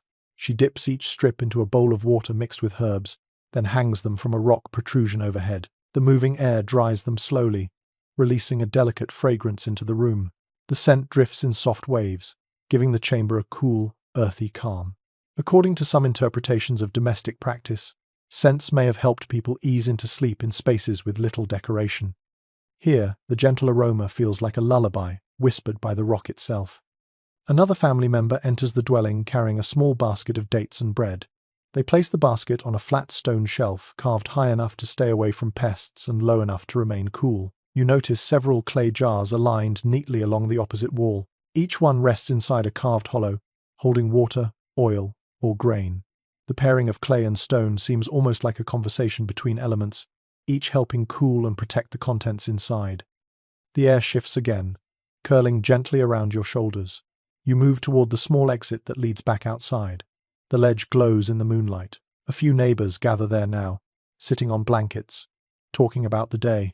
Their voices have the calm rhythm of people who trust the night to take care of them. A child lies on his stomach, staring at the stars, swinging his feet absent-mindedly over the edge. The breeze lifts his hair, making it flutter like a tiny flag. You sit beside the family and take in the sight. Below, the village flickers. Above, the sky stretches clear and ancient. The stone against your back feels cool, almost tender. One of the elders seated on the ledge points toward the horizon and murmurs something about tomorrow's wind. His tone carries the authority of experience, shaped by nights spent in this elevated home. As the conversation winds down, the family begins preparing their sleeping spots. They spread mats directly onto the stone floor, relying on its stored coolness. Some lay thin linen sheets, others use only the stone and the night breeze. A young woman dips her hands into a bowl of water and pats her face and arms lightly before lying down. The water evaporates quickly, leaving her refreshed. You watch as lanterns dim one by one. People settle into quiet breathing. The cliffs cradle them gently, the stone walls holding the coolness like a memory they refuse to let go of. Even the faint sounds from the village below seem softened, filtered by the layers of air rising along the rock face. You stand, giving the family a final nod before stepping back onto the path. The cool stone under your feet lingers even as you descend toward the warmer lanes below. You realize that this cliffside dwelling has shown you something important. That comfort in ancient Egypt was often found not in resisting the heat, but in embracing the materials and landforms the desert offered freely. As you walk onward, the breeze touches your back like a soft farewell, guiding you toward the next hidden wisdom the night has yet to reveal. You leave the cliffside dwelling behind, stepping back into the open desert where the moon pools light across dunes and hard-packed earth. The air feels wider here, untouched by walls or courtyards. It moves differently too, slipping along your skin in long, wandering currents. You follow a faint path worn into the sand until the distant glow of small fires emerges along the horizon. Their flickering lights rise and fall like quiet stars resting on the ground. Curious, you approach them. As you draw closer, you begin to see the outlines of tents rising from the dunes. Their shapes are simple, stretched low and wide, anchored by ropes and stones. They belong to a group of desert nomads pausing for the night. Even before you reach the camp, the breeze shifts again, carrying with it the scent of warm wool, spices, and smoke. A man standing near the edge of the camp lifts a hand in greeting. His posture is relaxed, his clothes loose and flowing, designed to protect his skin by day and release heat by night. You notice immediately how comfortably he stands in the open air, as though the temperature does not trouble him at all. Many anthropological studies highlight the nomad's intimate understanding of desert cooling, born from generations of observation and adaptation. Watching this man, you can sense the depth of that familiarity. He gestures for you to follow him into the camp. You step across the sand, noticing how the tents are positioned. Each one faces the direction of the evening winds, angled so that the breeze funnels straight through the open flaps and out the opposite end. The arrangement looks effortless, yet the effect is striking. Even from outside, You can feel the airflow weaving through the camp, smoothing the night's warmth into something bearable. A woman sits beside one of the tents, weaving a mat from coarse plant fibers. She dips the fibers into a small bowl of water before working them into place. The moist strands release a faint coolness as she bends and ties them. She offers you a smile, then lifts the mat to show how its open weave allows air to pass freely beneath the sleeper. A detail often noted by field researchers traveling with nomadic groups is that their bedding is intentionally airy, designed to lift the body away from the heated sand. Across from her, a group of children plays with a simple ball made from bundled cloth. They run across the sand barefoot, stopping occasionally to plunge their feet into a shallow pit of cooler earth. One boy motions for you to try it. When you place your foot inside, you feel the hidden coolness nestled just beneath the surface layer of warm sand. Some desert communities take advantage of this natural temperature layering, using shaded or dug spaces to create cooler resting spots at night. You continue into the camp, passing a low tent where several people sit together sharing a meal. They dip dried bread into a bowl of lentils and roasted herbs, eating slowly and talking in soft tones. The tent's entrance flaps sway with each breeze, guiding air through the shaded interior. A woman lifts a linen cloth and hangs it across one opening, dampening it lightly with water. The breeze passing through the cloth turns noticeably cooler.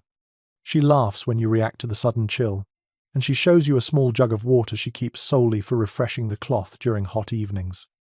Inside another tent, a man reclines on cushions stuffed with soft desert grass. He gestures for you to enter. When you kneel, you feel the faint coolness beneath the cushions. He lifts one edge, revealing a layer of woven reeds placed over the sand. These reeds act as a buffer, preventing the day's trapped heat from reaching the sleeper. A few specialists who have lived among nomads describe similar setups, explaining how natural materials help moderate temperature better than heavy fabrics. The man reaches for a leather pouch and offers it to you. Inside is a mixture of crushed herbs used to freshen the body and mind. He rubs some on his wrists, then motions for you to do the same. The scent rises gently, cool and crisp, clearing your senses. He leans back, eyes half closed, letting the breeze carry the fragrance across his skin. The simplicity of the moment reminds you that cooling is often found not in objects, but in sensation, in the little rituals that reconnect the body with its environment. As you leave the tent, you notice a cluster of animals resting nearby. Several goats lie in the sand, their bodies turned to face the wind. A camel sits with its long neck stretched toward the breeze, eyelids drooping in contentment. The nomads seem to have arranged their sleeping area alongside their animals, not separating the two worlds. They observe how the creatures position themselves, how they seek airflow, how they choose the coolest patches of sand. A number of desert studies point out that nomads often take cues from their animals, whose instincts for comfort in extreme heat are finely tuned. A young woman sits by the fire, grinding something in a small stone bowl. When she sees your curiosity, she offers the bowl for you to smell. The mixture contains crushed leaves and seeds known for their cooling fragrance. She sprinkles the blend into a clay dish, then places it inside the tent where its aroma gently spreads. According to oral traditions still preserved among modern desert people, certain scents calm the body enough to help it release heat more effectively. You breathe it in, feeling the cool undertone ripple through you. The fire crackles softly, radiating warmth that contrasts with the wind's coolness. A man flips a small clay pot near the edge of the flames, heating water for tea. When he pours it, steam curls upward in thin ribbons. You accept a cup when offered. The tea is warm, yet it seems to soothe rather than heat you. Some scholars note that drinking warm liquids in the desert encourages the body to balance its internal temperature more easily. It feels counterintuitive at first, but here, under the stars, the idea makes surprising sense. As you sip the tea, you look around the camp. The tents flutter like gentle wings. The people settle onto their mats, moving slowly into their nightly routines. Some lie on their backs, hands folded across their stomachs, eyes turned toward the stars. Others sit cross-legged, braiding cloth or whispering the last conversations of the evening. The air moves constantly, shaped by the open desert and guided by the clever positioning of the tents. A young boy paddles through the sand toward you, carrying a small wooden pallet. He sets it beside one of the tents, then pats it proudly. He taps the pallet's slats, showing how they lift the sleeper just enough to let airflow pass beneath. This small innovation reflects an understanding formed not from architecture, but from living in open lands where the earth's breath carries the promise of nighttime comfort. As the camp quiets, the wind grows stronger, sweeping across the dunes with long, slow strokes. The tents tremble softly, answering the breeze like a collective sigh. You stand on the edge of the camp and look outward. The desert stretches endlessly, shimmering under moonlight, alive with movement and stillness at once. You breathe in deeply, letting the cool air fill your lungs. Nomads have learned countless ways to live with heat, not conquer it. They move when the desert allows, rest when the wind returns, and sleep beneath open skies that offer more comfort than any enclosed room could provide. When you finally step away from the camp, the breeze follows you, as if guiding your path back toward the village. You walk on, carrying the wisdom of the desert wanderers with every step. You make your way back toward the heart of the village, leaving behind the open desert camp with its quiet strength and drifting campfire smoke. As you approach the clustered homes once more, the lanes widen slightly, the walls grow taller, and the faint glow of finer oil lamps begins to shimmer through carved windows. A different rhythm fills the air here. Softer footsteps, quieter voices, an unhurried confidence. You have entered the quarter where the wealthier families live, those whose resources allow for a few additional comforts on nights when the heat presses down like a heavy blanket. The first home you pass is surrounded by a low wall adorned with smooth tiles. The gate stands open, revealing a courtyard lit by several tall lamps. You step inside, guided by a servant who nods in greeting. Immediately, you sense the difference. The air feels cooler, shaped not only by clever design but by resources that let the residents cultivate extra layers of comfort.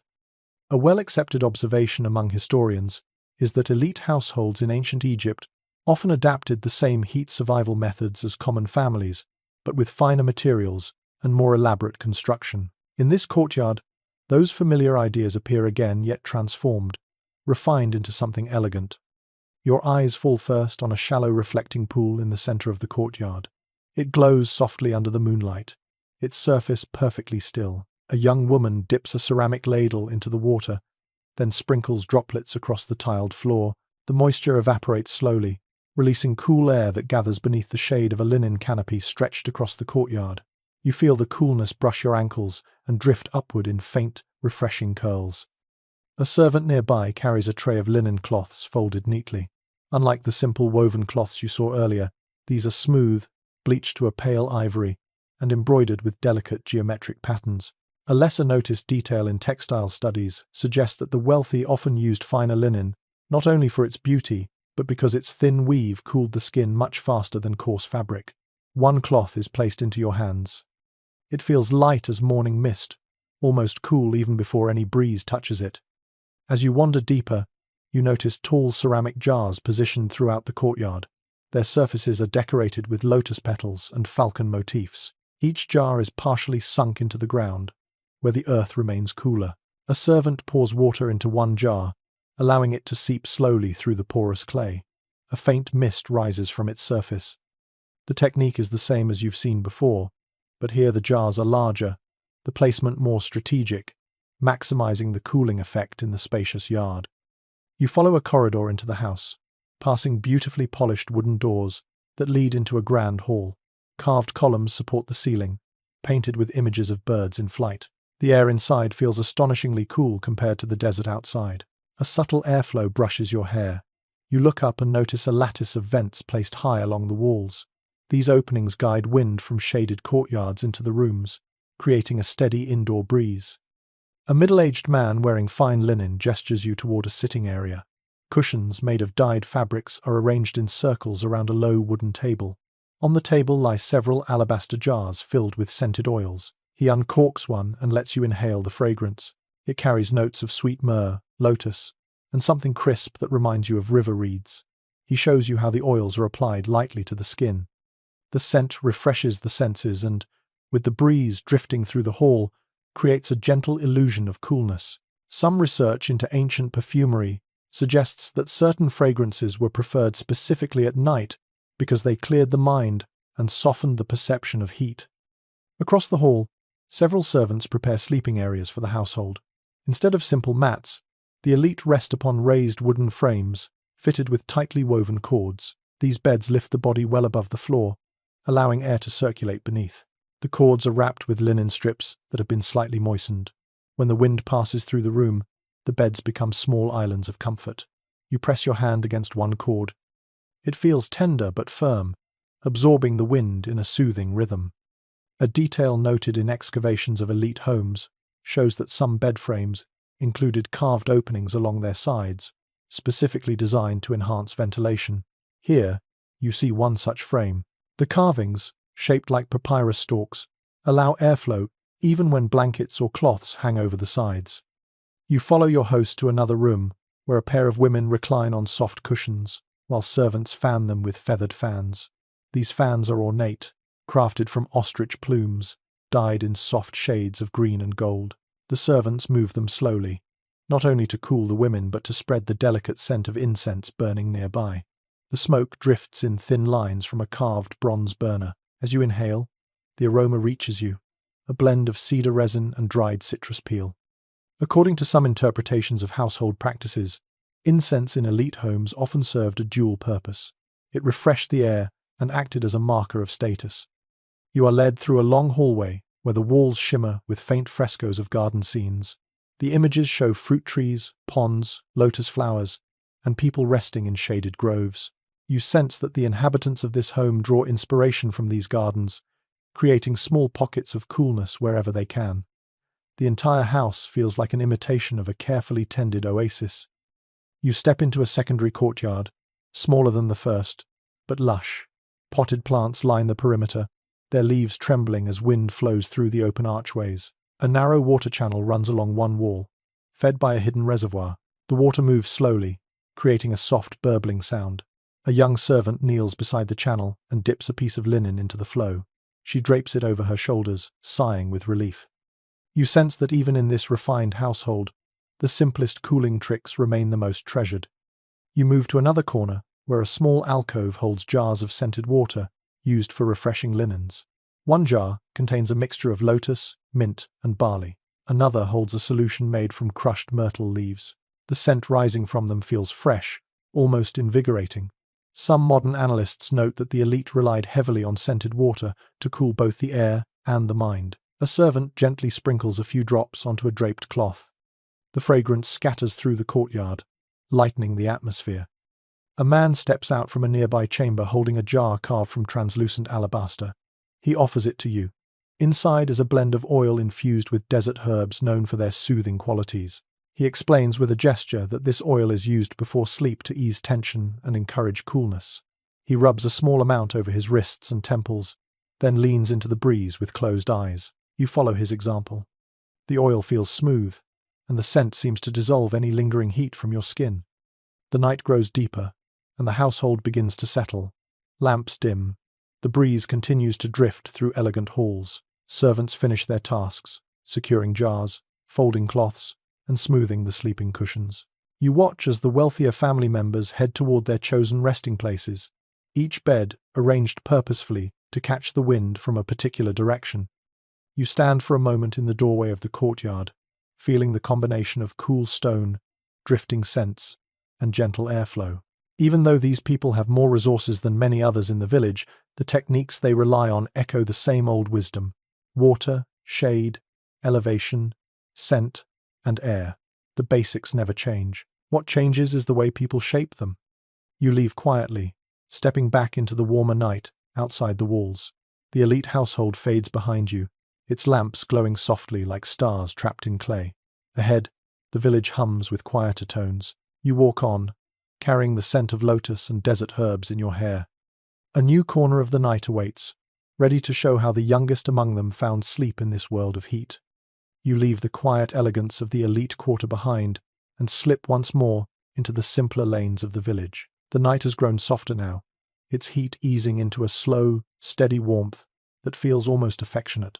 You follow a faint trail of laughter, high-pitched and bright, drifting through the shadows like fireflies. As you turn a corner, you come upon a small courtyard filled with the gentle chaos of children preparing for bed. A mother sits on a woven mat with her daughter curled in her lap. She combs the child's hair with slow strokes, spreading a tiny amount of scented oil through the strands. The girl hums sleepily, leaning into her mother's hands. A widely acknowledged insight among historians, is that children in ancient Egypt followed bedtime routines similar to adults, but gentler, simpler, and filled with rituals meant to comfort the body against the relentless heat of the day. You approach the courtyard, and a father beckons for you to enter. He sits with two young boys who are fanning themselves with small reed fans. The boys wave the fans enthusiastically, pretending they're controlling the wind like little sorcerers. Their father laughs and joins them, sweeping his own fan through the air in exaggerated motions. Even in the warm night, their playfulness adds a lightness to the scene. Nearby, a grandmother lays out a series of small sleeping mats. She smooths each one with tender hands, checking for stray pebbles or sand. She pats one spot and smiles, satisfied. She then sprinkles a tiny amount of cool water across the surface so the breeze will cool it further. A lesser discussed detail found in certain household notes is that families often customized each child's sleeping area based on their temperament. Some preferred the rooftop under open sky, others felt safer in shaded courtyards, and some slept best with familiar scents nearby.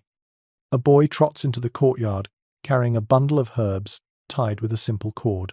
He hands it proudly to his grandmother, who places it near one of the younger children's mats. The herbs smell like basil and something sweet. The bundle releases a fragrance that helps calm the mind and may discourage insects. Observers of daily Egyptian life sometimes write that such scented bundles provided reassurance for children who were restless in the heat or fearful of the dark. You walk toward a family seated near a low wall. A mother is dipping her fingers into a small bowl of cool water and pressing them onto her toddler's cheeks, neck, and wrists. The child giggles and reaches for the bowl, splashing their own fingers into it. Evaporating water cools the skin quickly, especially in the dry night air. This simple motion becomes a loving ritual, repeated nightly until the little one begins to anticipate the gentle touch. A cluster of older children sits together along the shaded side of the courtyard. They whisper stories to one another, reenacting scenes they've heard from adults or teachers. One child holds a clay toy shaped like a lion, its surface smoothed by years of handling. Scholars often note that toys were more than amusements.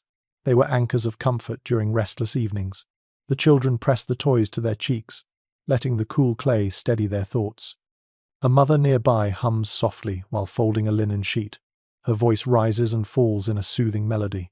She spreads the sheet across her daughter's mat, lifting one corner so the breeze slides underneath. The little girl lies down immediately, sighing contentedly. The light linen flutters once, then settles across her in a tender wave. Bedtime songs and rhythmic humming appear often in artistic depictions of Egyptian homes, suggesting that sound itself played a role in easing children into sleep during warm nights. You notice a father adjusting a small canopy made from reeds and thin cloth.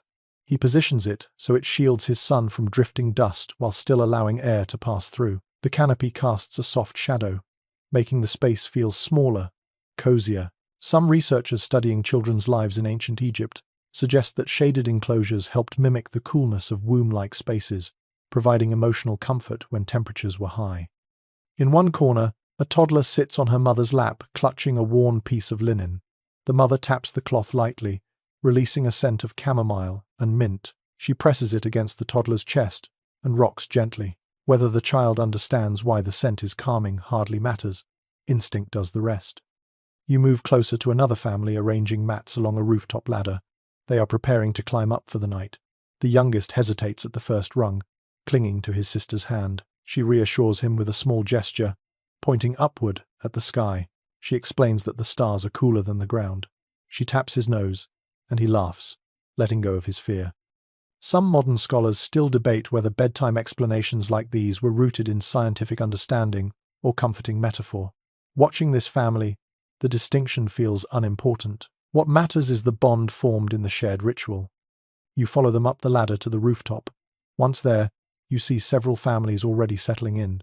Children curl beside their parents, wrapped loosely in thin linen sheets. A warm breeze sweeps across the rooftop, stirring hair and fabric. You spot one child lying on her back, counting stars with slow, sleepy motions of her fingers. She whispers names to each one, perhaps invented, perhaps passed down by older siblings. Rooftop sleeping offered children both relief from the heat and a celestial playground to drift into dreams.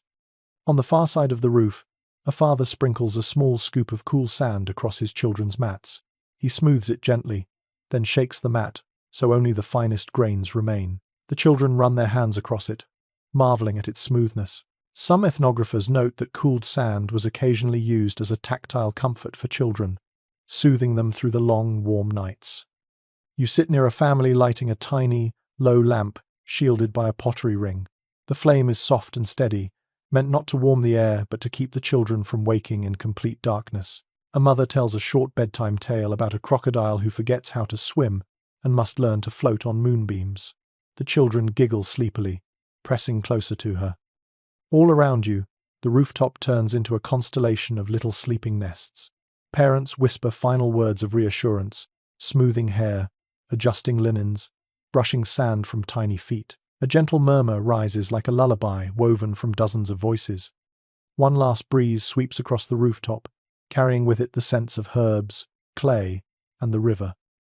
You watch as eyelids flutter closed, tiny chests rise and fall, and restless bodies go still. The night folds around them like a soft, warm cocoon. As you step quietly away from the rooftop, you realize you have witnessed something universal. No matter the era, or the heat, or the desert's demands, bedtime for children remains a ritual of tenderness, comfort, and whispered safety. And in this ancient world, the night wind becomes a loving guardian, easing little dreams into motion beneath the stars. You descend slowly from the rooftop where the children have drifted into sleep, returning to the lanes wrapped in deep, settled quiet. The night has reached that still hour when even the warm air seems to pause and listen. You follow a faint glow ahead, noticing a cluster of white-robed figures moving in and out of a large rectangular building. Their footsteps are soft, measured, and purposeful. As you draw closer, the scent of incense begins to seep into the air, mingling with the desert breeze. You have reached the dwelling of priests, a place where night rituals weave themselves gently into the fabric of sleep. You step into a shaded forecourt and feel an immediate shift in the atmosphere. The coolness here is more pronounced, shaped not only by stone and shadow but by intention. A widely referenced observation in studies of temple communities is that priests lived in spaces built to preserve calm. The rooms were arranged to catch the quietest breezes, store the deepest coolness, and provide refuge from the day's burning sun. Standing here, the truth settles around you like a soft cloak. A young priest carrying a clay bowl nods in greeting. The bowl contains water mixed with herbs crushed into a faint green tint. He pours a little onto the ground outside the entrance, letting it soak into the packed earth. When the breeze passes over it, you feel the subtle coolness rising, spreading like a whispered blessing. He explains through gestures that this practice purifies the walkway before the evening recitations. Yet the cooling effect is unmistakable, another small addition to the night's comfort. Inside the priestly residence, the rooms are dim and peaceful. Oil lamps glow behind carved niches, casting soft halos along the smooth walls. You follow the sound of chanting until you reach a chamber where several priests sit cross-legged on woven mats. Their voices move in steady waves, carrying ancient words meant to filter the day's chaos from the mind. Some researchers who study religious daily routines note that these evening chants were as much for mental clarity as devotion. The vibrations of their voices warm the air, yet the cool stone floor beneath them balances it perfectly. A senior priest raises a hand to invite you in. You sit quietly near one of the pillars. The air here is remarkably fresh. A small opening high in the wall guides wind into the chamber, funneling it downward. The breeze catches the incense smoke, twirling it into elegant spirals before allowing it to drift toward a carved exit vent. You watch the air move as though it has been trained. Some historians still discuss whether such airflow systems were intentional engineering or the result of long practice with stonework. Either way, the effect feels purposeful and calming. In one corner of the chamber, a young acolyte grinds a mixture of herbs, petals, and resins using a small mortar. The aroma rises with each turn of the pestle, filling the room with a scent that is equal parts grounding and soothing. He gestures for you to approach. When you lean close, he lifts a pinch of the mixture to your wrist. The fragrance settles over your skin in a delicate wave. He explains, through simple hand motions, that priests apply this blend before sleep to ease the breath and steady the heartbeat. The scent lingers in the air, cool and earthy. You are guided into a second chamber where several priests are preparing their sleeping spaces. Instead of simple mats, they arrange raised wooden platforms, lightly padded with woven reeds. Their bedding is sparse, thin sheets, a small headrest, and linen wraps lightly scented with resin smoke. The platforms are positioned to face an open courtyard. When the breeze flows through the corridor, it passes directly across the sleepers' bodies. One priest adjusts the angle of a cloth hung over the doorway, ensuring the air enters in a smooth, gentle current. A lesser-known insight from studies of religious households suggests that priests maintained stricter nighttime routines than ordinary families. They avoided heavy blankets, preferred thin garments, and often slept in airy rooms with minimal clutter so that airflow could pass freely. Watching them now, laying out their bedding with deliberate caution, you sense how disciplined their relationship with comfort must have been. In another corner, two priests sit beside a shallow stone basin half filled with water. They dip linen strips into the basin and place them across their forearms and necks. The water cools quickly in the night air, and the effect shows in their softened posture. One priest gently presses a damp strip to his forehead, then lays it across his sleeping platform. You notice that the linen is woven more finely than most others you have seen, shimmering faintly in the lamplight. According to some analyses of ritual textiles, certain linens used by priests were intended to retain moisture longer, prolonging the cooling relief. A quiet bell chimes somewhere deeper in the residence. The chanting subsides. Priests begin lowering their lamps one by one, dimming the glow until the halls fall into soft semi-darkness. You watch as a senior priest steps into an interior courtyard lit only by moonlight. He raises his hands gently and breathes in the cool night air with gratitude. His gesture feels as old as the stone beneath your feet. He beckons for you to follow. You join him at the center of the courtyard, where a small pond glimmers. The water mirrors the moon, shifting with minute ripples. He explains through slow motions that the pond cools the air at night, feeding soft freshness into the rooms surrounding it. When he invites you to dip your hands, you do so. The water is cool enough to make you pause. Droplets cling to your skin as you lift your hands back into the air.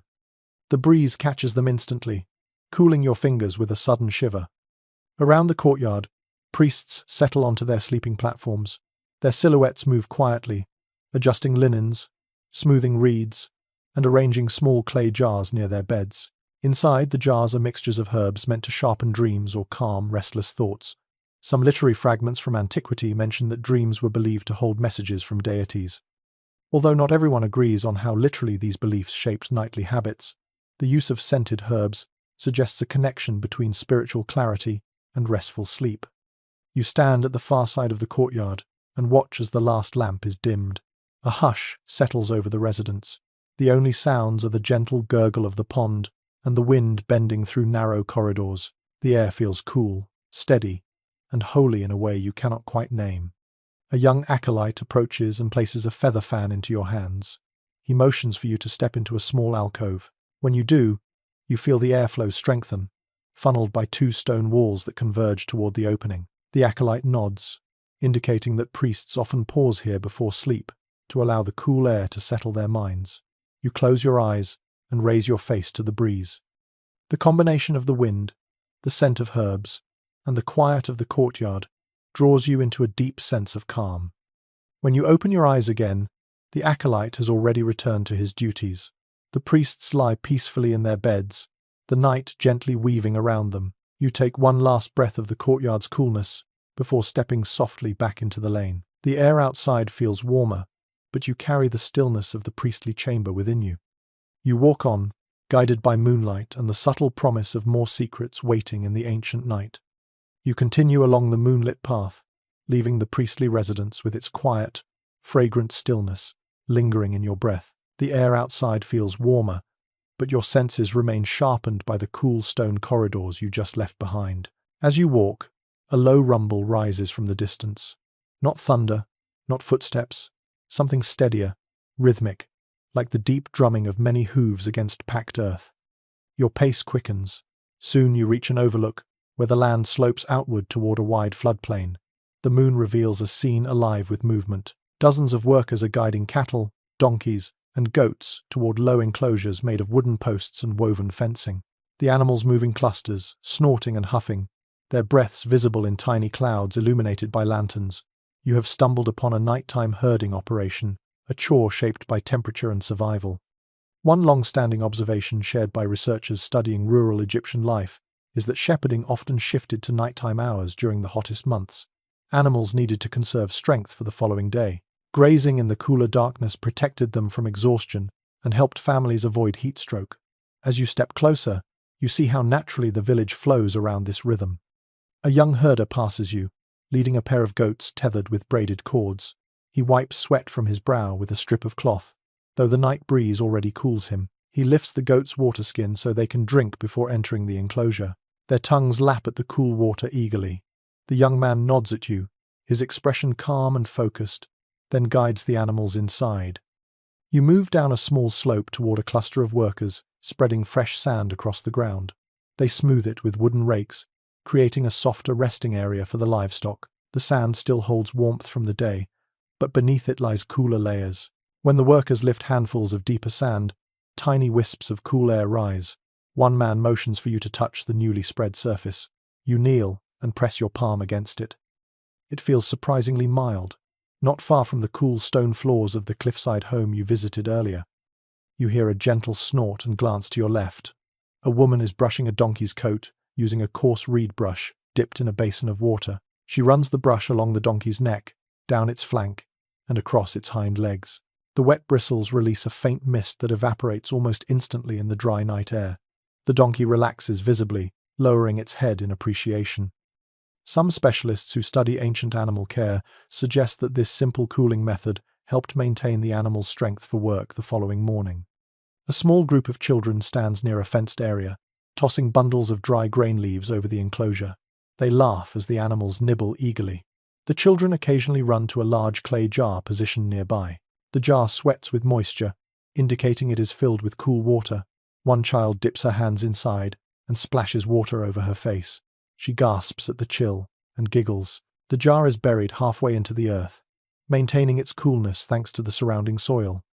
You notice an older man nearby adjusting a wooden windbreak. He positions it to redirect a passing breeze toward the animal's enclosure. The windbreak looks simple, a wooden panel woven with palm fibers. Yet when he moves it slightly, the wind shifts noticeably. The cool air reaches you a heartbeat later, brushing across your arms. The man catches your eye and gives a small nod, pleased that you felt the effect. Some rural traditions describe such portable wind guides, used both for livestock and for workers resting after dark. Another woman enters the enclosure carrying a shallow clay bowl of water. She pours a thin line of water into a narrow trench carved along the inside of the fence. The water seeps into the soil, cooling it enough for the animals to lie down without discomfort. This method appears occasionally in records of desert farming communities, though not universally. Standing here, watching the animals settle into the cooled patches of earth, it feels completely natural. A young herder approaches with a small pot of crushed herbs. He sprinkles a thin trail of them around the perimeter of the enclosure. The scent drifts upward, a mixture of sage and something sharper. He explains in quiet words that the herbs discourage insects from gathering around the livestock during the warm night. Though scholars still discuss how widespread such practices were, the idea feels intuitive. You follow a narrow track toward a larger enclosure where several cattle rest. Their heavy bodies rise and fall with slow breaths. A man sitting on a low stool runs a cloth soaked in water along one cow's back. The cow flicks its tail lazily and leans into the touch. The man smiles, murmuring something too soft to hear.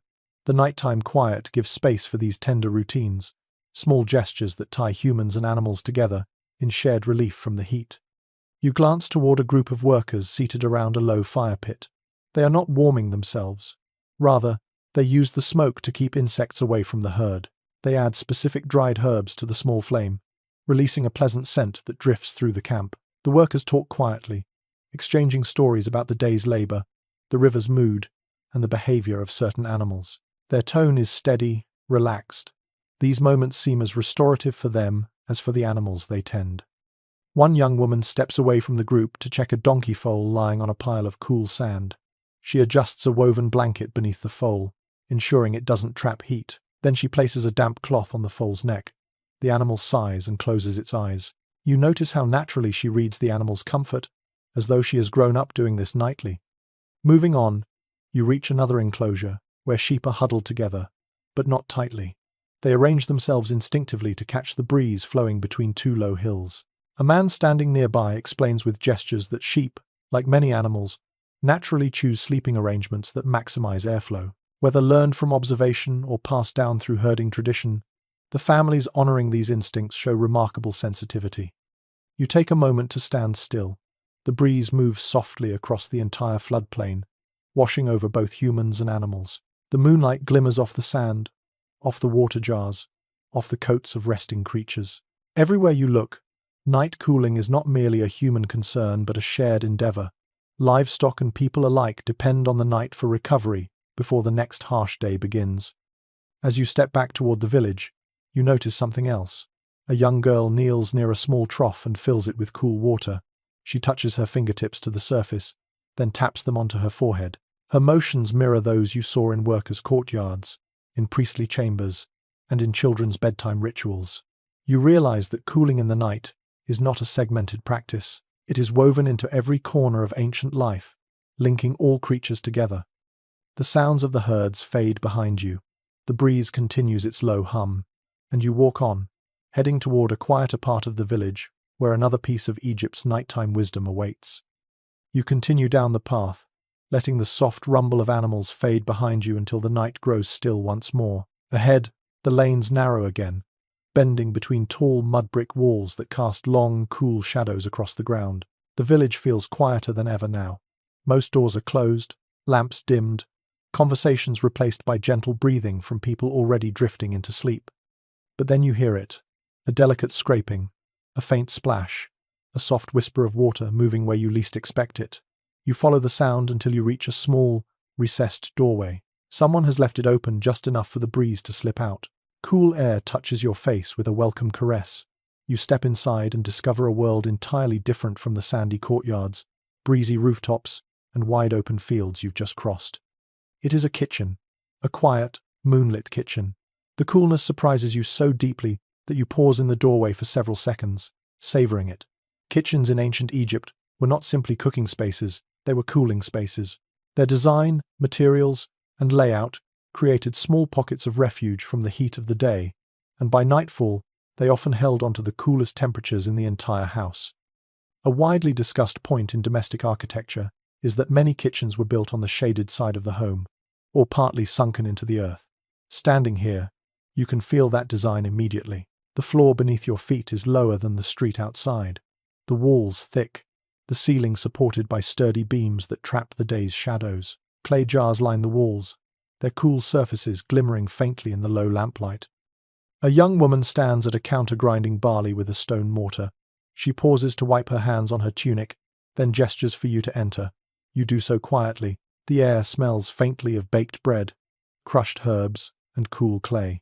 The temperature dips noticeably as you reach the center of the room. The stone counter radiates a gentle chill, stored from hours of shade. You move toward a large pottery jar positioned in a shallow pit. Its surface glistens slightly. The woman lifts the lid and invites you to look inside. The jar holds water, not icy, not even cold, but distinctly cooler than the night air. Its temperature has been lowered naturally by evaporation through the porous clay. She dips a ladle into the jar and offers you a sip. The water tastes smooth, almost sweet. Your mouth relaxes instantly. A detail mentioned often in domestic studies is that kitchen storage jars were treasured not just for preserving food, but for cooling water without any mechanical means. In the corner of the room, a man kneels beside a clay oven shaped like an inverted bowl. Its surface is darkened with ash, but its interior is quiet now. The heat of the day has long since drained away. The man places his palm near the oven's mouth and nods in approval, satisfied that the temperature has finally dropped. He then places a bundle of vegetables inside to rest on the cooled floor of the oven. This method, used by many families, kept certain foods crisp through the night. The oven's thick walls acted like a natural insulation chamber, cooling from within when the fire was long gone. From another room, a grandmother enters, carrying a basket of legumes. She sets it on a stone shelf embedded in the wall. You touch the shelf and feel a surprising coldness. She notices your reaction and laughs softly. She points upward, showing how the shelf sits where the breeze enters through a narrow slit. This vent, though small, channels airflow directly onto stored foods. Some specialists believe these vents were intentionally placed to prevent spoilage in hot months. Watching the grandmother arrange her ingredients here, you can see how effortlessly the system works. In a niche near the floor, you find a set of small clay bowls arranged in a line. Each bowl holds something different: lentils, salt, onions, crushed mint leaves. Their arrangement seems purposeful. When you kneel closer, you understand why. The niche is positioned below another small opening in the wall. A slow ribbon of air moves across the bowls, drying herbs, cooling vegetables, and keeping pests away. A lesser-known interpretation in some academic circles suggests that kitchen airflow doubled as a preservation method, allowing families to stretch their food supplies farther in warm seasons. A girl enters, carrying a piece of damp linen. She drapes it over a jar containing leftover bread. The cloth cools as the breeze touches it, keeping the bread soft and fresh for the next morning. She pats the cloth gently, then gestures for you to feel it. You do. The surface is cool, the jar beneath it cooler still. She beams proudly, as if showing off a treasured family trick. In the far corner, two boys sit cleaning a small pile of fish caught earlier in the evening. They work quickly, rinsing each fish with cool water drawn from the clay jar. When they finish, they place the cleaned fish on a broad ceramic tray and slide it into a low hollow cut into the wall. The hollow is lined with smooth stones, each one colder than the room around it. You touch one stone and feel the chill it has gathered from the shaded earth behind the wall. Some researchers note that these built-in cool niches were precursors to simple refrigeration methods, grounded in stone engineering and airflow rather than ice. Nearby, a woman kneels beside a raised basin filled with damp sand. She pushes a pottery vessel deep into the sand until only the lid remains visible. She explains through gestures that this keeps milk and fruit cool until morning. The sand acts like insulation. The moisture evaporates slowly, cooling the vessel. You have seen such cooling pits used for animals earlier, but here the method takes on a more refined domestic purpose. As you explore further, you notice a clay pipe running along the ceiling.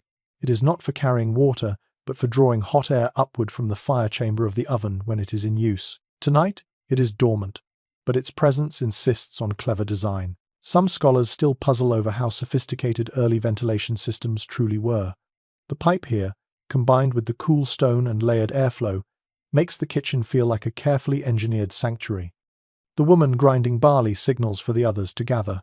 They begin placing ingredients into small jars, preparing them for the next day's cooking. But their movements remain unhurried, softened by the coolness of the room. A quiet harmony fills the space. The scrape of stone against grain, the gentle clack of bowls, the faint swoosh of passing air. A man lifts a handful of pulse flour and lets it fall slowly between his fingers. The grains catch the moonlight filtering through the vents. He seems to be testing its dryness, ensuring it will keep through the night. These sensory tests, touch, smell, weight, are far older than instruction tablets, but no less accurate.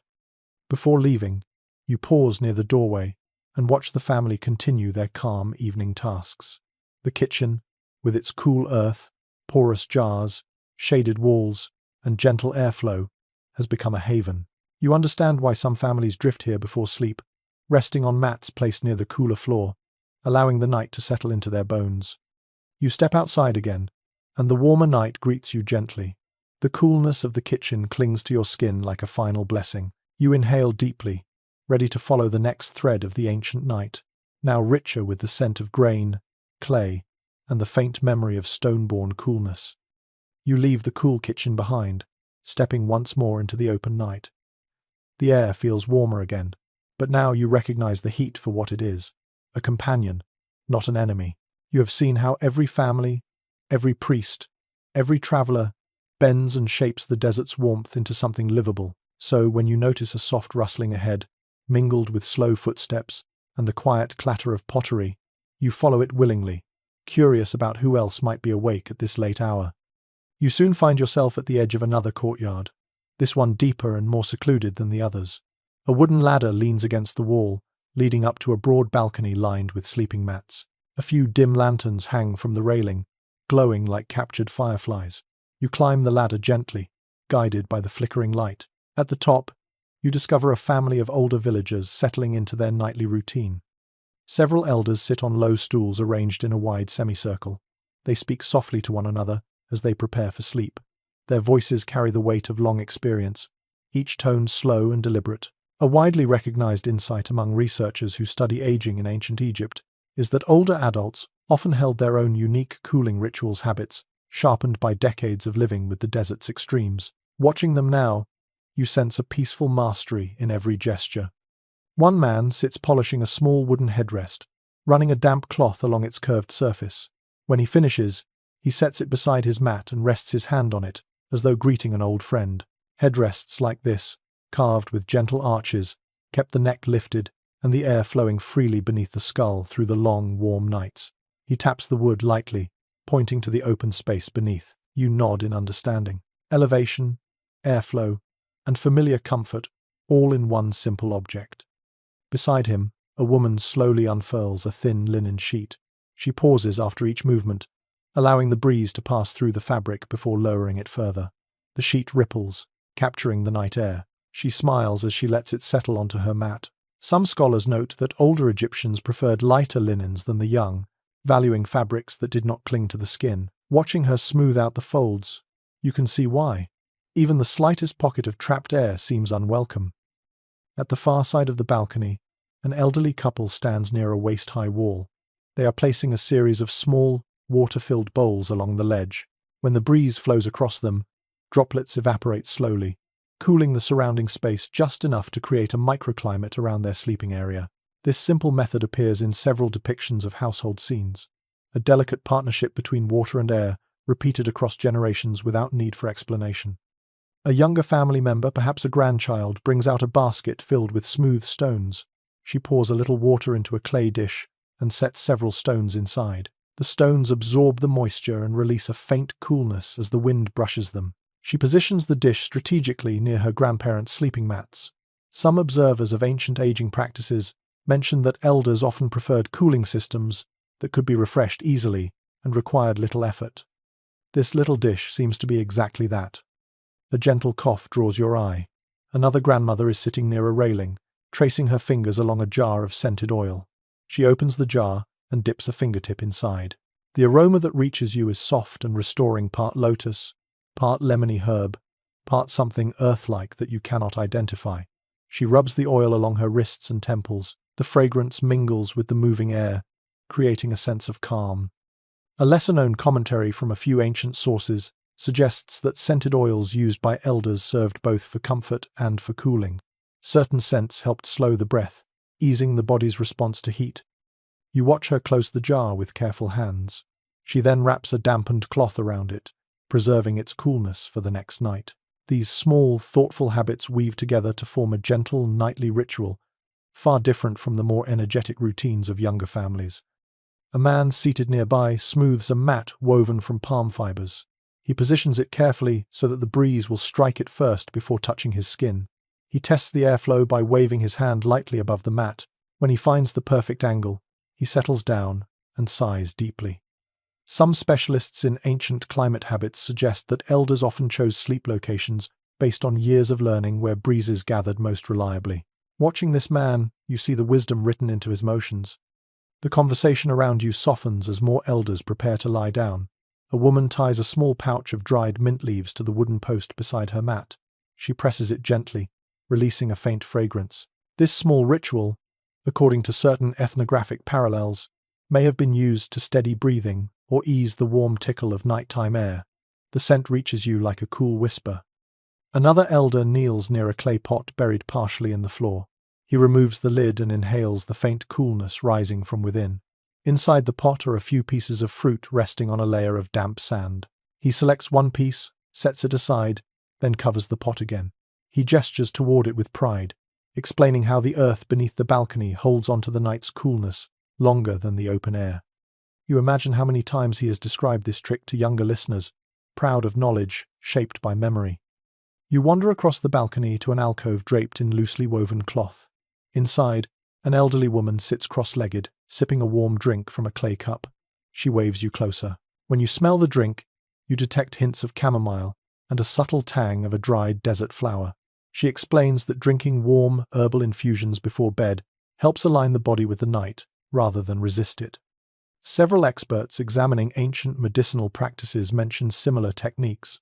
A warm drink can calm the nerves and ease the mind into a restful state, even in the heat. She hands you a cup. You take a small sip.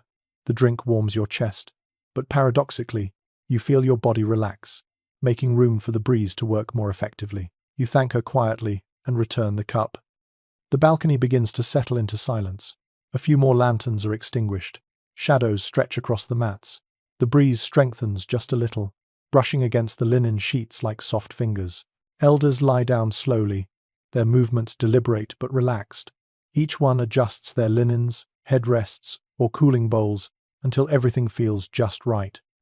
Then a sound rises, soft, low humming. One of the elders begins singing what might be a lullaby or perhaps an old prayer. His voice carries through the balcony like a slow, drifting wave. Another elder joins in, then a third.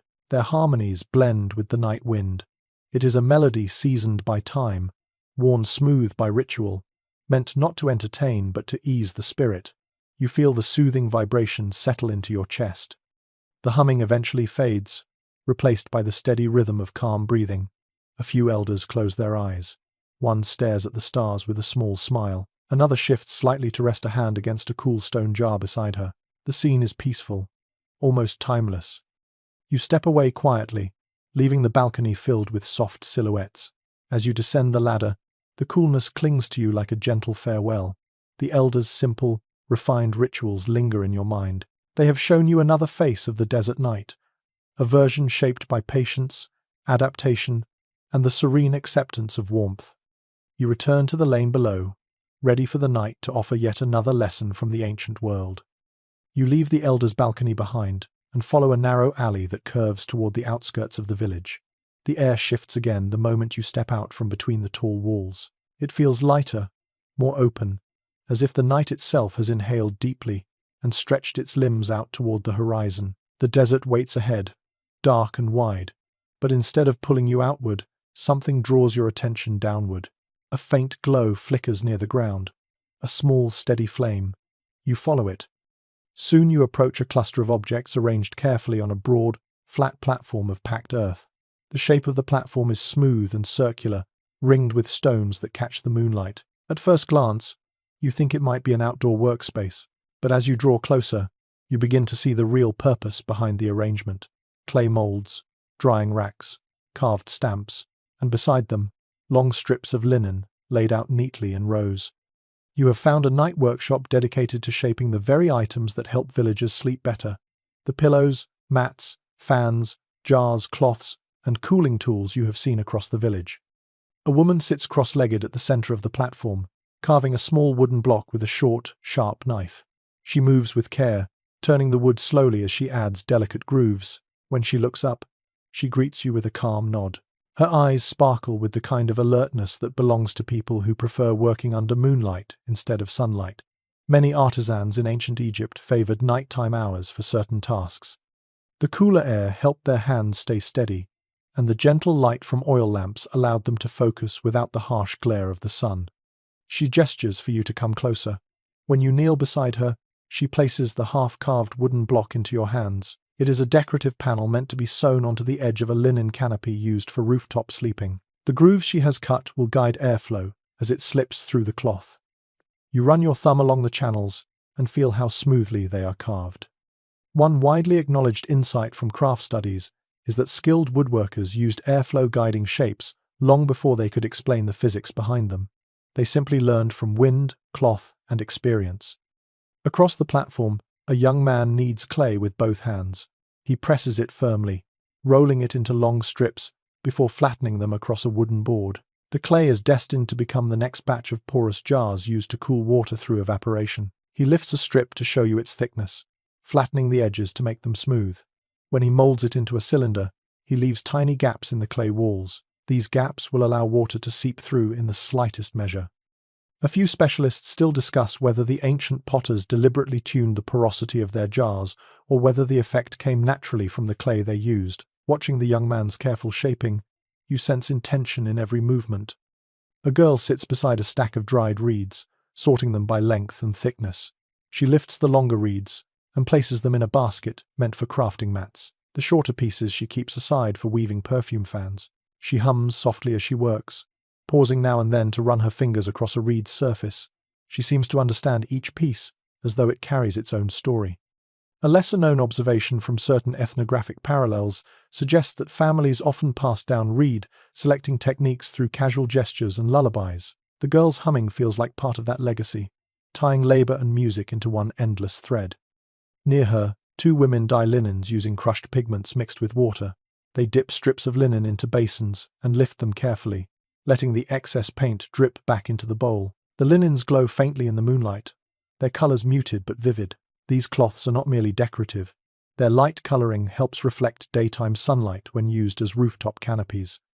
One scholar examining early textiles once speculated that dye patterns may have been chosen partly to encourage airflow perception. The idea remains debated, yet looking at the soft flutter of these linens, you can imagine how designs influence both mood and movement of air. On another side of the workshop, a man uses a smooth stone to polish the surface of a clay mold. He lifts the mold to the light and inspects it closely. This mold will shape the headrest supports used by families throughout the village. He rubs the stone slowly, making the surface slick and cool. When he presses his palm against it, he nods with satisfaction. He then hands it to a younger apprentice, who carries it to a row of completed molds. The apprentice moves with quiet pride, careful not to disturb any of the drying pieces. A faint scraping sound draws your attention to a corner where an elderly artisan kneels beside a tray of tiny clay beads. She rolls each bead between her fingers before stringing them onto threads of palm fiber. These strands will be sewn into sleeping mats to create a raised texture that keeps bodies slightly lifted above the heat trapped in the fibers. You watch her press a bead into place. Her fingers are steady despite their age. The beads clack gently as she sets them down. Some archaeological finds show similar threaded mats that scholars believe were designed for comfort and cooling, though the exact function of the beads is still a topic of discussion. Seeing the craft performed in front of you makes the answer feel obvious. They lift the sleeper into a gentle cradle of airflow. You turn to see a young boy carrying a handful of small clay bells. He shakes one lightly. It produces a soft, soothing ring. He sets it beside a group of others, arranging them in a pattern along a linen curtain. When the breeze catches the curtain, the bells will emit faint tones. He gestures toward the curtain, showing how the sound signals airflow to the sleeper. Such gentle auditory cues likely helped families sense shifts in wind direction during hot nights. Though rarely mentioned in formal studies, these little bells reveal a subtle dialogue between sound and comfort. Another artisan sits near a shallow pit filled with cool sand. She shapes small clay containers designed to be partially buried in such pits. The containers will hold herbs, perfumes, or oils. She places one finished container into the sand and shows how it fits snugly, staying cool through the night. She then dips her hand into the sand and lifts a small handful to show how the temperature changes with depth. This instinctive knowledge of the desert's layers guided countless household routines. As you continue wandering through the workshop, you notice a group of youths weaving palm fronds into large circular fans. They work quickly, weaving and tightening the strips. Some fans are plain, others decorated with painted edges. These will be used throughout the village, from elite households to humble rooftops. When one of the youths finishes a fan, he tests it by waving it toward a lantern. The flame bends sharply. He laughs and nods, satisfied with its strength.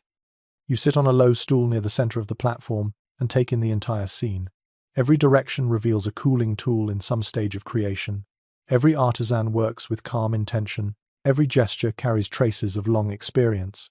The night sky above feels like a canopy of its own, sheltering their efforts. The breeze passes through the workshop, stirring cloth, cooling wet clay, and carrying the scent of wood shavings, pigments, herbs, and river dust. One master artisan steps forward, holding a carved wooden object. He hands it to you. It is a stylized stamp, carved with the pattern of a lotus flower. He gestures toward a strip of linen and presses the stamp gently into the cloth. The lotus pattern appears in soft indigo. He explains through quiet gestures that stamped linens were sometimes laid over sleeping mats to mark them as gifts or to encourage pleasant dreams. The lotus, symbol of rebirth and calm, was a perfect motif for nighttime rest. A few artisans gather near a brazier to warm their hands after working with cool clay. They speak softly about airflow, about the strength of certain reeds, about which sandpits stay cool longest. Each comment carries the quiet confidence of people who have lived their whole lives shaping the tools of comfort. As the hour grows late, one artisan extinguishes the brazier flame. Another gathers finished pieces into baskets, stacking them gently. The breeze continues to pass through the workshop like a silent partner. When you leave, the platform glows behind you under the moon, full of half-finished fans, fresh clay jars, soft linens, and carved wood. These tools will cool the village tomorrow night, and the night after, and the night after that. The workshop is not just a place of labor, it is a heartbeat of nightly comfort. You walk on, knowing that the next part of the ancient night holds one final lesson before the story draws to its gentle close. You leave the night workshop and wander toward the last quiet stretch of the village, where only a few lanterns glow and most homes float in near darkness. The heat has eased into something soft and familiar, almost like a warm blanket laid lightly across the desert. Your footsteps slow without meaning to. You are drifting toward the final moments of the night, when Egypt feels both ancient and freshly alive, held within the breath of the cooling wind. As you follow a narrow lane, you notice a familiar scent rising in the air. Not incense, not herbs, not the smoke of cooking fires. This is something gentler, almost sweet. You turn the corner and find a small shrine built into the side of a mud brick home. A single flame flickers inside, steady and still. Offerings sit neatly arranged around it: bread, lotus petals, cooled water in small bowls. This is a household shrine dedicated to the gods who guard the night and protect sleepers. A commonly observed feature of ancient domestic life is that many homes maintained shrines like this, spaces where families could make small devotions before drifting into sleep. It wasn't merely ritual, it created a sense of emotional coolness, a state of grounded calm that mattered as much as air and water. Standing here, the flame soft against the stone walls, you feel that comfort deeply. A woman kneels before the shrine, placing a fresh lotus petal beside a bowl of scented water. She closes her eyes for a moment, whispers a quiet prayer, then dips her fingertips into the water and touches her forehead. When she rises, she notices you and offers a peaceful smile. She motions for you to approach. When you lean close, she gestures to the bowls arranged there and explains through small movements that these offerings are meant not only to honor protective spirits, but also to cool the home physically through the water's evaporation, emotionally through the calm it brings. A child appears beside her, rubbing sleepy eyes. He carries a small clay figure shaped like a protective deity. The mother places the figure carefully on a ledge near the lotus petals. The child looks relieved, almost comforted by the act. The presence of familiar symbols, according to several interpretations of ancient household practice, gave children and adults alike a sense of safety that softened the night's heat. You walk farther along the lane, following a faint glow ahead. You arrive at another small domestic shrine set against a courtyard wall. This one displays an arrangement of pottery jars, filled with cool sand and herbs. A young man kneels beside it, sprinkling sweet-smelling water onto the sand. As he does, the scent rises and the air around the shrine freshens. He holds his hands above the jars and breathes deeply, allowing the scent and the coolness to settle his thoughts. Some researchers have noted that these shrines often held household remedies, cooling tools, and fragrant mixtures associated with healing and rest. Here, the connection becomes clear. You continue walking, and soon the lane opens onto a wide rooftop shared by several families. You climb a short ladder and emerge into a space bathed in moonlight. The rooftop is dotted with small shrines, each one glowing softly. Families have arranged their beds near these shrines, trusting the presence of their household gods to protect their dreams. A soft breeze drifts across the open space, making the lantern flames tremble in slow rhythm. One man sits near the edge of the roof, dipping a brush into a bowl of scented water. He paints small symbols onto the stone railing, simple strokes forming shapes associated with protection or peace. When he finishes, he lifts the bowl to the breeze, allowing droplets to evaporate and cool the air around him. The scent follows in delicate waves.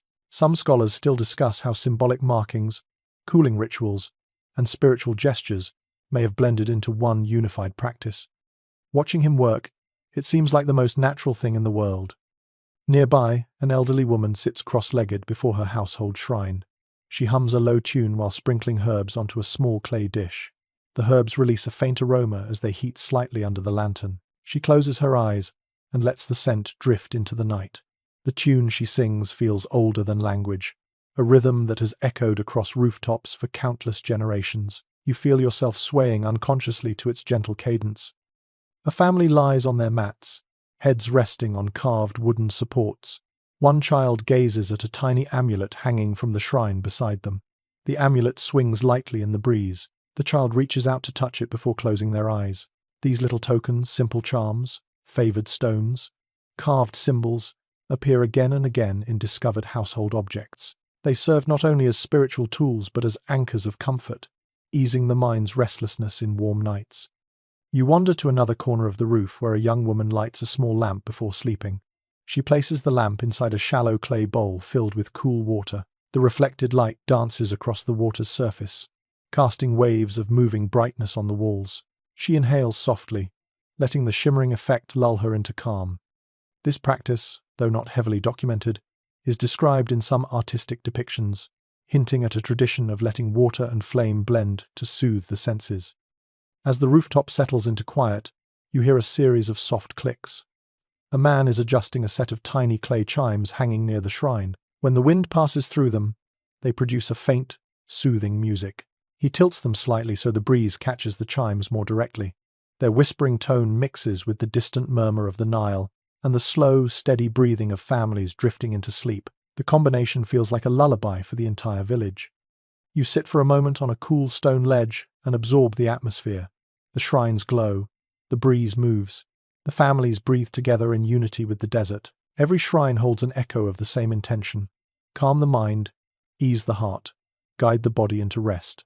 Cooling and comfort have always been physical needs, but here they blend with something deeper, an emotional and spiritual serenity that shapes the way people surrender to sleep. A final breeze sweeps across the rooftop, carrying the scent of lotus, cooled water, clay, and faint incense. You close your eyes, letting it wash over you. This is the culmination of everything you've seen tonight. Rooftops that breathe, kitchens that cool, priests who quiet the air with ritual, artisans who craft comfort with their hands, villagers who trust the night to cradle them gently. You rise slowly, feeling the story settle like dust into your bones. The people of this ancient world sleep now, wrapped in simple linens, soothed by wind, cooled by the wisdom of countless generations. And the desert, still vast and fierce by day, becomes their ally by night. The lanterns dim, the village exhales, and you drift onward into the soft final breath of the story. The village grows distant behind you as you take a few slow steps into the open night, letting the last traces of lamplight fade into darkness. The sand under your feet feels warm but gentle now, like a memory softening as it drifts away. The breeze continues its steady wandering, no longer carrying the weight of stories, only the quiet hush of the sleeping desert. Each breath you take feels longer, smoother, as though time itself has slowed down to match your pace. The sky stretches wide above, a calm, endless canvas of silver stars that glimmer softly without demanding your attention. They seem to watch over you with a patient, ancient stillness. The rhythm of the night settles around you. The air presses lightly against your skin, neither warm nor cool, simply present. The faint scents of herbs, clay, and distant river water linger like a whisper, fading gradually with every step you take. You feel your shoulders relax, your thoughts quieten, your body grow heavier in the most comfortable way. The desert seems to breathe with you now. Each inhale draws in the calm of the night. Each exhale releases whatever the day has left behind. You feel a softness blooming inside you, like the night itself has opened a place where you can finally rest. As you listen, the silence becomes a lullaby, a gentle hum, a steady pulse that guides you toward the edge of sleep. Let the cool imaginations of ancient Egypt linger for just a moment longer. Let the breeze settle across your thoughts, smoothing everything into stillness. You are safe. You are carried. You are already drifting. Let the night hold you. Let your breath slow down. Let sleep rise softly like a tide. Sweet dreams.